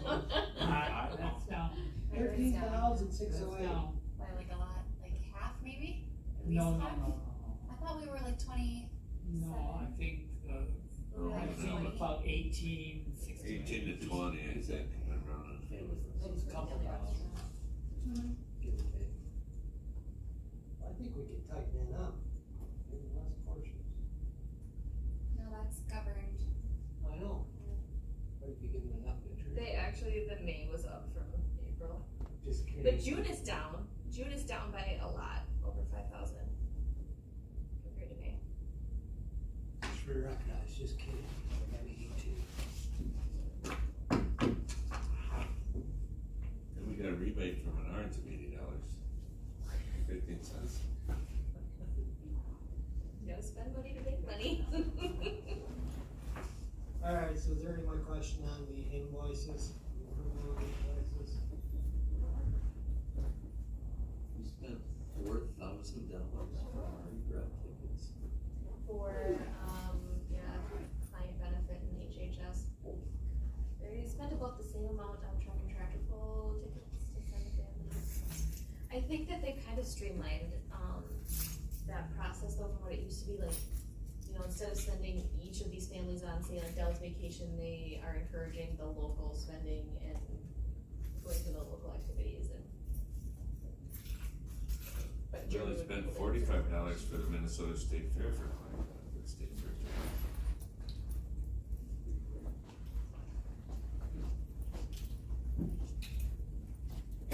And Netflix hasn't went up, still $7.37 for the inmate. What's that? Netflix is still only $7.37. And that gets reimbursed from the jail, from the canteen fund. Not if there's nobody in there. I remember talking that whole thing, do we gotta provide them, and Jeff's point was, if you can take away TV, let them take away something if it's out of hand, but otherwise, what do we got? So, I could see where I wouldn't wanna deal with people that were miserable all day, if that's, For $7. it's just weird. Well, my point was, And they're in we're jail, not it's, the ones it's, that- it's, We're not the ones even paying for that, we're getting reimbursed. it's not the Hilton, but at his point, for $7 a month. I could see the point of that.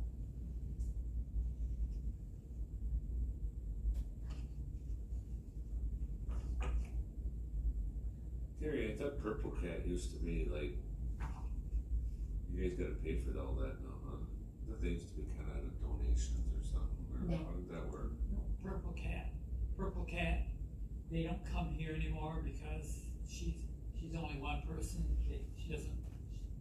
she lost her vet. So we have to take the cats to her, Claire.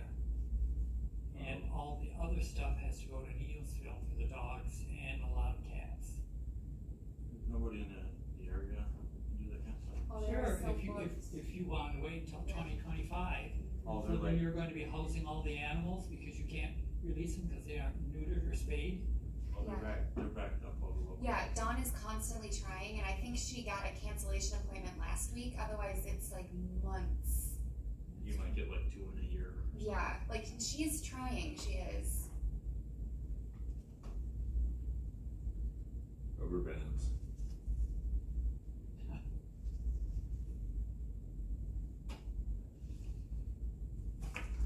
You're gonna need a dental. What? I need a dental. Is that all one thing? You just do the first page? works well with Is that a that. contract? Well, it says grandpa on it. Oh, Grandpa Cratchit, is that that one? Is this his whole? Yeah. Phil, you missed the Indian Yeah, so we can transports just too. sign off on the first page. You kinda sliped it. Which ones? Right from Ready Transports. That was the first thing I brought up. Oh, I only usually bring up the out of county. Between the two, it was about 20,000, it was 3,000.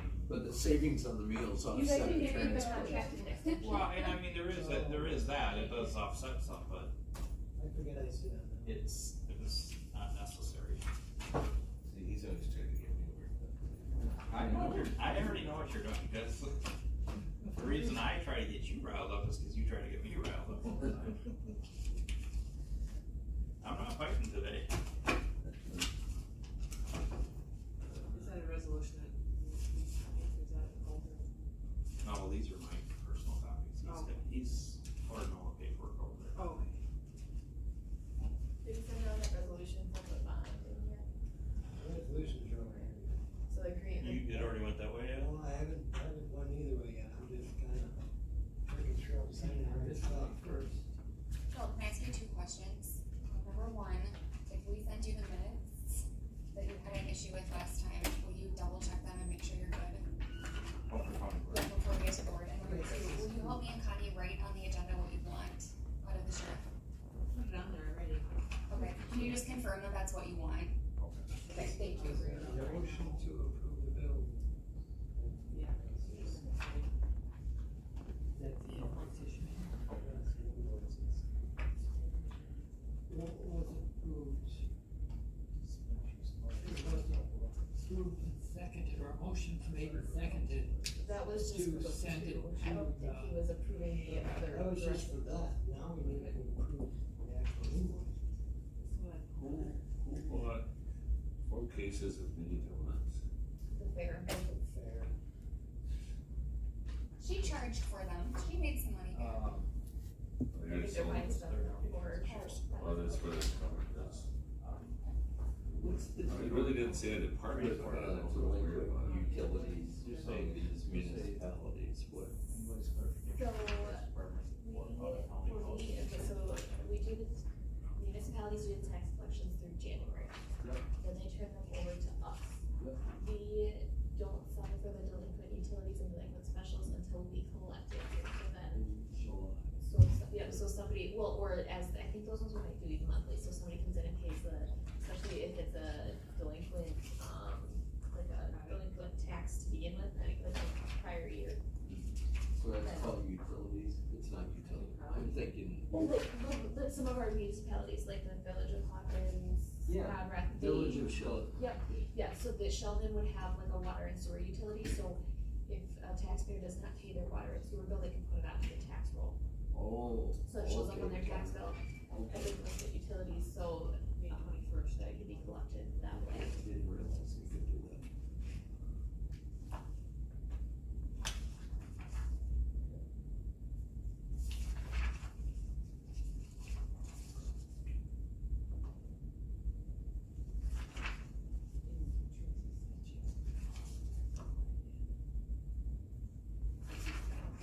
So is that a motion carried?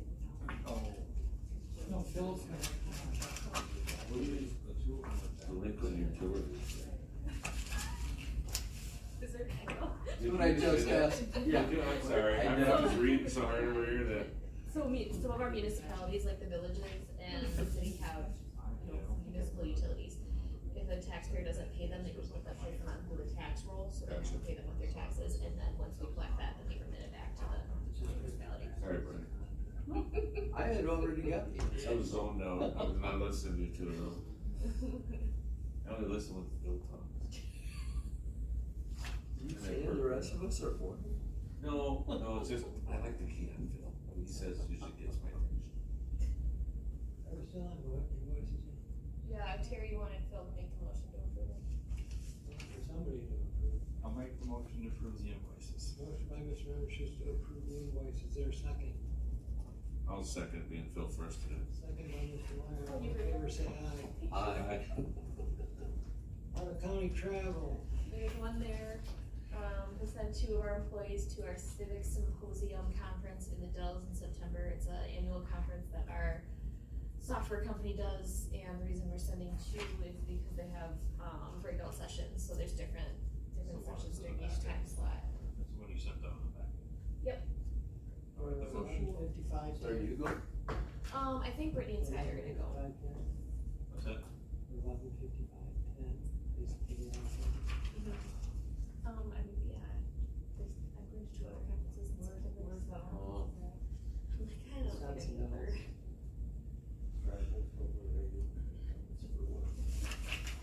So is there a motion to approve this out of county travel? Motion to approve non-travel. Out of county travel, by Mr. Undershoots, there a second? Are you gonna second that? I'll second it. Second by Mr. Coggins, all in favor say aye. Aye. Aye, opposed, same sign. It is general ledger software, we're supposed to get a presentation for that yet?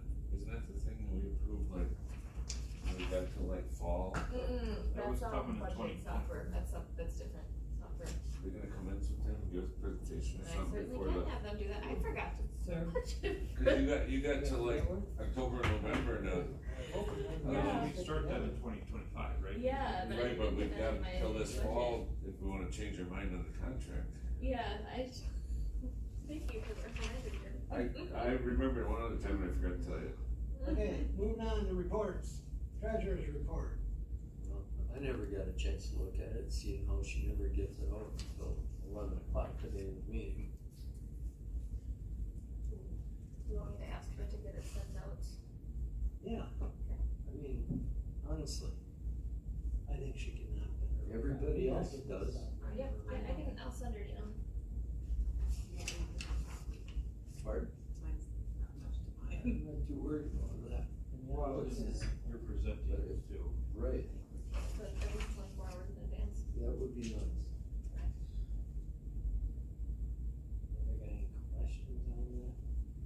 Or anything? I don't know if it's in here, but she did cash in a couple of CDs, this Security Financial Bank,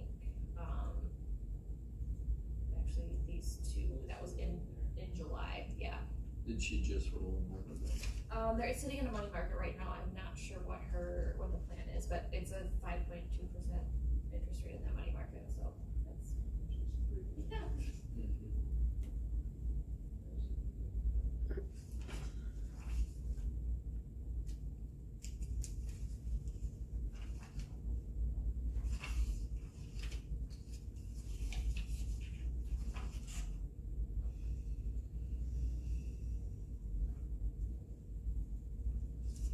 We good on this one?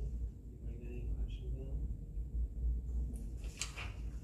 We can't ask for it, so here. Do you want me to start putting that at the top of the agenda and ask her to come? Her reports are so short anyway. Yeah. Why don't we put her to Okay. That'd be fun. Okay. What time is she usually here till? Well, yeah, I thought, yeah, we can put her up. Okay, I'll put Oh, it yeah, at, 'cause she had talked about delinquent taxes last time and okay, so I'll just put it at the top of the agenda and say that you guys would like her to come to every meeting to present her report. Yeah, I mean, she. Wasn't there a piece of property we discussed last month? yeah, there was, I think that was There a were 3-month 3. extension though. yeah, There were what? Oh, we give extension, We don't give extension to one, I thought. right? right. Yeah, but it was a And the rest- 3-month extension. Right, Yes, the 3 other months. 2 we pulled the pin on. Yes, yeah, we did.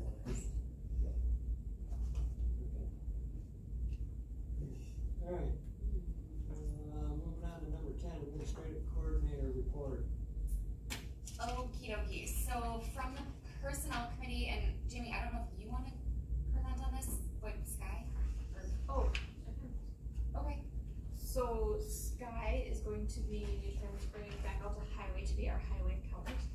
And, we currently have the assistant finance director position posted and it closes on Monday. So hoping to be able to fill that and not have a lot of gap and vacancies.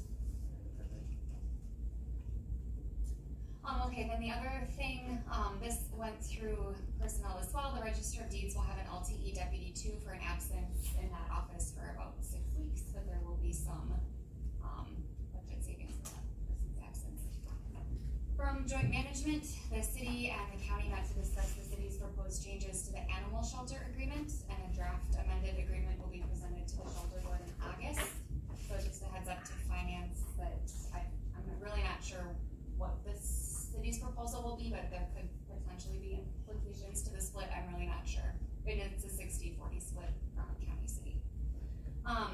We do have that vacant space, like I said, in the Enterprise Center that we have an RFP out for, and very confident that we will get a new tenant in there, so only probably about a month or so, if that, of lost income.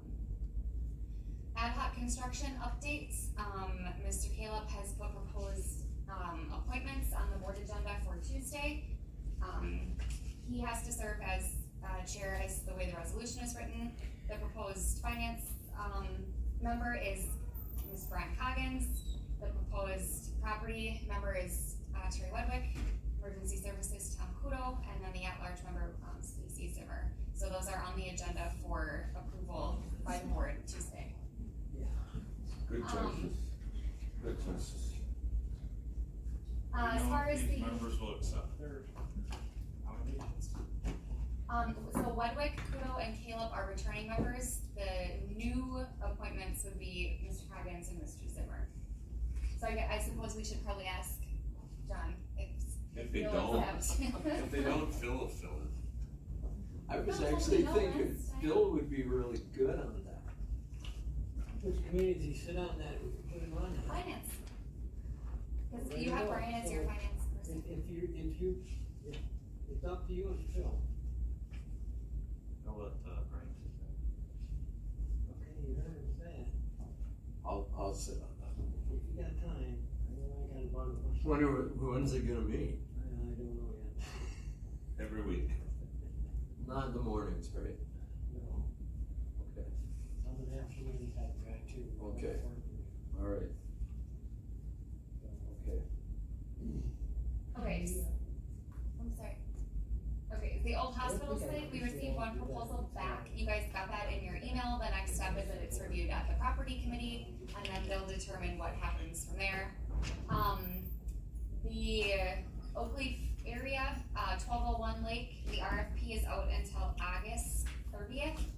If you'll recall, we did remove that number, the kind of minimum number from the RFP, when it went through the board. And 1101 Lake Ave, where Oak Leaf is, timely with rent, haven't heard any complaints or anything from them, they're great tenants. And property just approved 3 sub-leases in that building, which will bring surgical, urology, and orthopedic providers to the area, so good stuff coming out of that. Any questions? That was a really good one when the county started. Any questions? Mr. Undershoot, any, or are you concentrating and signing? No, I'm good, I'm excited about the Oakland building, that's good. I saw that on the property agenda, I was like, well, that's good. Yeah. There is more service. Yep. As I said, I think that was a very good, smart move on the county's part.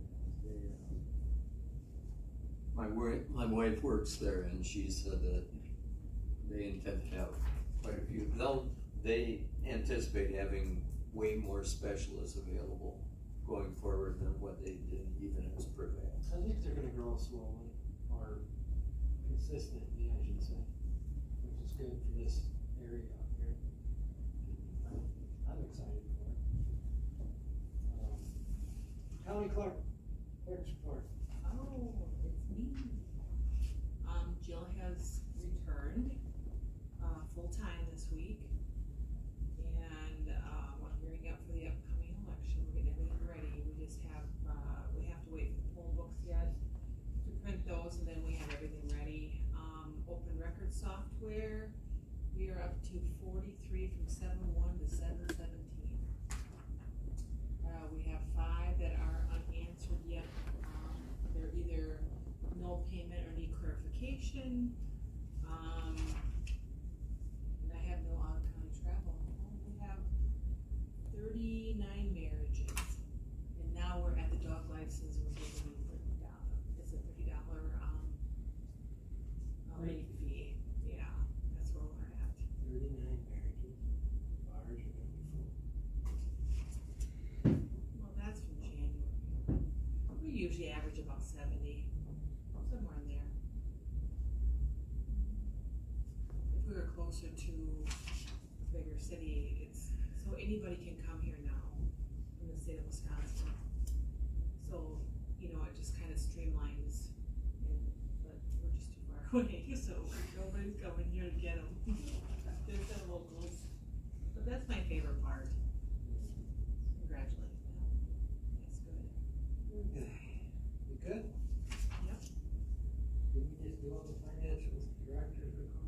much, yeah, we've been, very busy with budgets, so we need to schedule the budget meetings today though, like, where we're gonna have departments come I'm in. breaking up from way over here. I think you just heard budgets and you didn't wanna listen. I think you're probably right.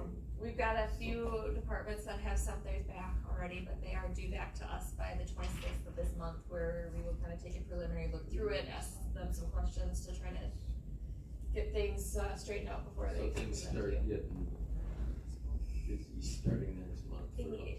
Yeah, yep, so, yeah, we need to look at a calendar, get some full day meetings scheduled for August. I'm good for Saturdays and Sundays. Full days in August. We have to, cause they have to be daytime meetings because the departments need to come present their budgets. So, We didn't tell you that, did we? I did, And that's good. Yeah, I didn't know that before I ran though. I I knew didn't- there were like a couple in November. These are, But I didn't know until I got on the board about all day committee meetings. oh, I think that's an attachment to, I think it goes with an invoice, cause like, So we don't need to sign both the invoices. right. Yeah, I like Saturdays too. I might run You guys sign like every single page, Why like not? 10 pages on the same invoice. Then and you it's guys all sign covered, every that's single- all covered then. And that confuses me, 'cause I think it's a separate thing. Just follow along, just put your thing down. Hey, Phil, deep breaths. I gotta get the battery changed. Yeah, I can barely hear that. I know, I gotta change the battery. Okay, so, how many days do you need, Jamie? Or how many days? We need to schedule at least 2. And then we'll probably need more after that. Can we just, our normal meeting would be on the 15th, can we just have that be a full day? Of course, Terry's got, No. well, you could come after animal control.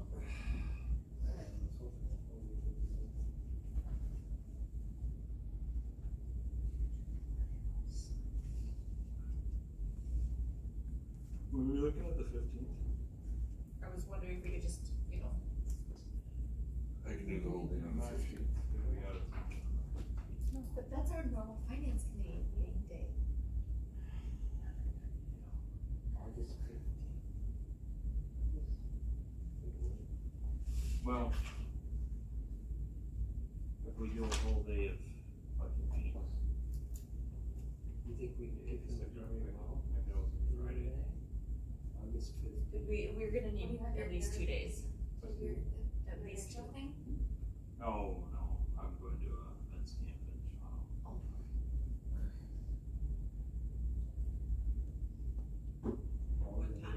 No, it goes to That everything. starts what? That one. You'd be gone, yeah. That was the question then. Like, should I wait the extra day? Yeah. I'm gonna start 7:30 if you want.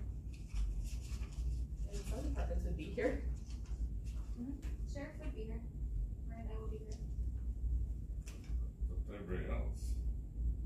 Make a day out of it, let's make a day out of it. I can't. We've got animal control and what's supposed to be coming up then could be very long. And we need this room for our big, keep people separated. We could have budget meetings in the small conference room. It'd be better in here though, I mean, it's sped up, but, if this comes, you know what I'm talking about. The agreement, yeah. If we get this agreement, that could go and could be long. So what time's your meeting? 8:30. Saturday, we turn there, if we won't be here, if we do it early, if we do it early in the morning. I mean, we could move our regular meeting that month too, to a different day. I'm just, we need to have the majority of it happen during business hours because we're expecting. How the about the departments to 22nd? present. The next Thursday. That's joint management at 3 that day. I mean, we could start at 7:30 and then say we have to be done by 3 for the joint management. We're gonna do the whole day, I'd like to do the whole day. 22nd will be out of town. 22nd it is. Kid. Okay, what about, What about the 8th? Fair. yeah, that's fair week. We can have it that day. You'll be here. Did you say you wanted to have stuff during that week of the fair though? I contemplated it, I mean, but. We can go for lunch break and get I'm food already from here, there. already here for the 6th. No breaks. Down with that. No, yeah, me too. There's no breaks. Food trucks. 13 vendors coming. Well, the sixth is property. And, And an well, extension. traffic, And then you got the traffic extension should and be the tour Go afterwards. by evening. Yeah. Well, we just do a normal meeting on the 15th and then do another one on the 16th. Friday. Yeah, no, not Friday. Not Friday? Well, cause we close at 12:30, so we. Do we need 2 full days? Yes, Mm-hmm. and then Probably. there will be more after that. What about on the 13th? The 13th is elections, that doesn't work. Oh, I could skip that. I can't.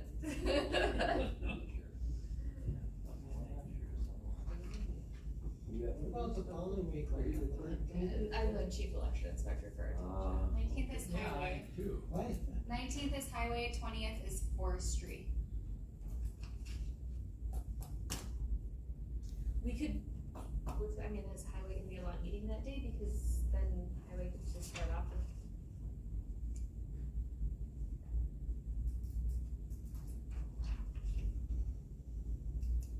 Jim's gotta be here for highway that day anyway. Should be done by 10:30ish or so. What day are you? The 19th, We've been moving right along. The 19th is the Monday. a Monday.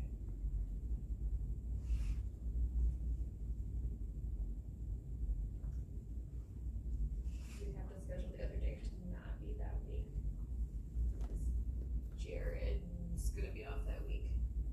So he wouldn't be able to present forestry for like Friday, and then I could probably do Marcus, but. Tell him if he's not here, how are we gonna figure things out? So if we do the 19th and whatever, then we won't have to meet on the 15th then. Right? We wouldn't have to. But we'd still need another day. Which we can push, can we just push that to like somewhere? We could do it on the 27th and just forward it up until county board, but that would be a really long day for you guys. How's that for I something? can't do the 27th. Is the county board on the 27th? Tuesday, Thursday, No, I got another appointment, so. Okay, so we're gonna do the 19th, At what time? The 19th or the 15th, you say? the 19th. At 10? Can we have highway done by 10? Well, I think we pushed here. So we start at 10 on the 19th. Yeah. So we're not meeting on the 15th. Right now. Nah, as of right now, no. 19th at 10, so if that's our regular meeting, we should do the regular meeting part at the end and do the budgets for everybody's here. Probably, That's. you know what I mean, cause otherwise if we do the regular part of the meeting, we have less time for to do Right. budgets with this part of it. Yeah. No, that's, So if we do the regular meeting to start off, that's gonna be time spent that we could have departments that are here during that time. If we push it till the end, and we start off the bat with budgets, then we can utilize the time of, while people are still in the courthouse to do their budgets. That's the thought. Cause we could waste a couple hours on just sort of the finance part. Not waste, I mean. It's not wasted time. Yeah, sorry. Bad choice of Um, words. Oh, you Philip. Did you hear that? But yes, it makes sense, so. We'll just have to pick another day. Do we have to pick that another day now? Yes, cause I need to tell. Oh, you're being stern. Yeah, I know, I am. Cause I need to tell departments when, I need to start scheduling departments for what day What they, about the end of the month, 29th? That's a Thursday. that would be. That would work. What about the 22nd? You mentioned that earlier. Well, joint management, I think is gonna be the 22nd, cause is it Oh. the fourth Thursday? yeah, Or Thursday at 3. so, I need to sit down, so we use him on that. I mean, we do the 29th, that's, We're doing the 29th? Twenty-sixth. or do you wanna put Monday the 26th? I don't care, either one of those works for me. I gotta work in between here, so 29th works for you, and I'm just saying that out. Okay, let's do the 29th then, 29th, I ain't sure, 8 AM, works for me. For the 19th and the 29th. 29th is what day of the week? Thursday. Thursday. You said 8 AM for the 29th?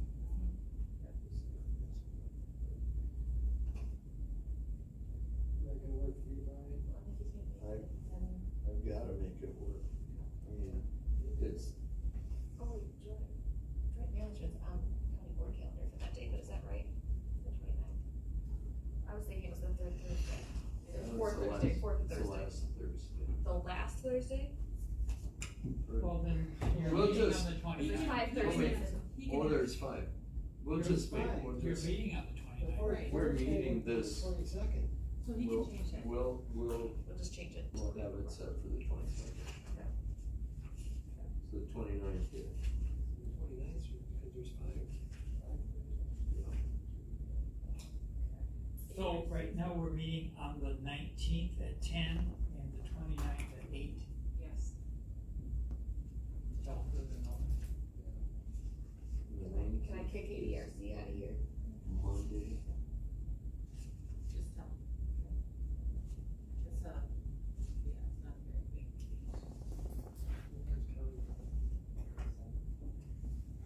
Yeah. Then, on board, then. That's that.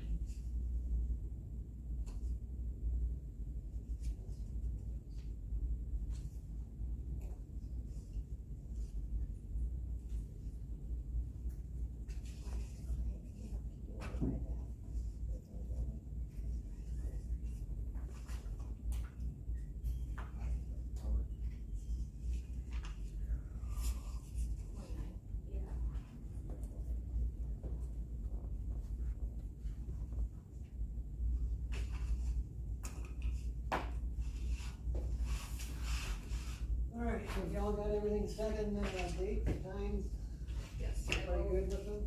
coordinate with departments to get meeting scheduled for those days. But I'll tell Tyler they've gotta go first on that. Monday makes sense. Yeah, that's fine, we're gonna be here anyway. Alright, motion to adjourn. I so move. By Mr. Connor Schutz, all in favor say aye. Aye, we are, 4, 6, I ain't turning in, I'm still signing documents, we got state session. Damn, I think it's dinner. Okay, you want me to send you the, set your budget for 2025? Dawn was supposed to by the 26th.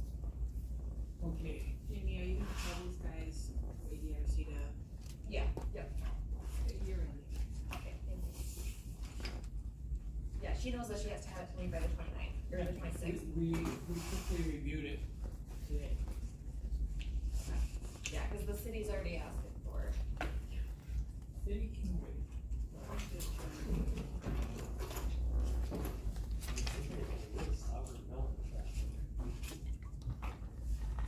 Money is great to work with.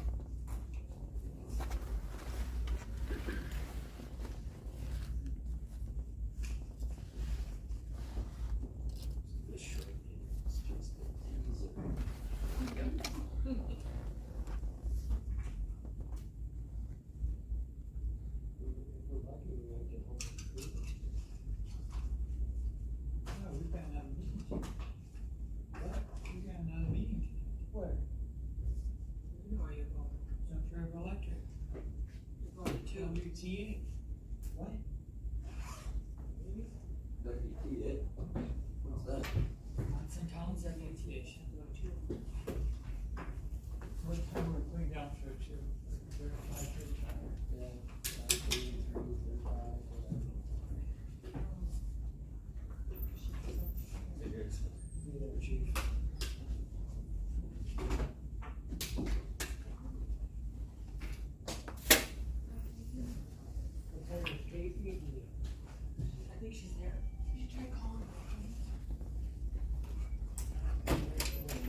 Oh, they're fun. They're such good kids. They are. would be just fine. They are, yeah, they don't do well staying inside. I bet not. They like to go play, don't I they? need to They mess with like, Amanda you know, because I'm it's gonna a- try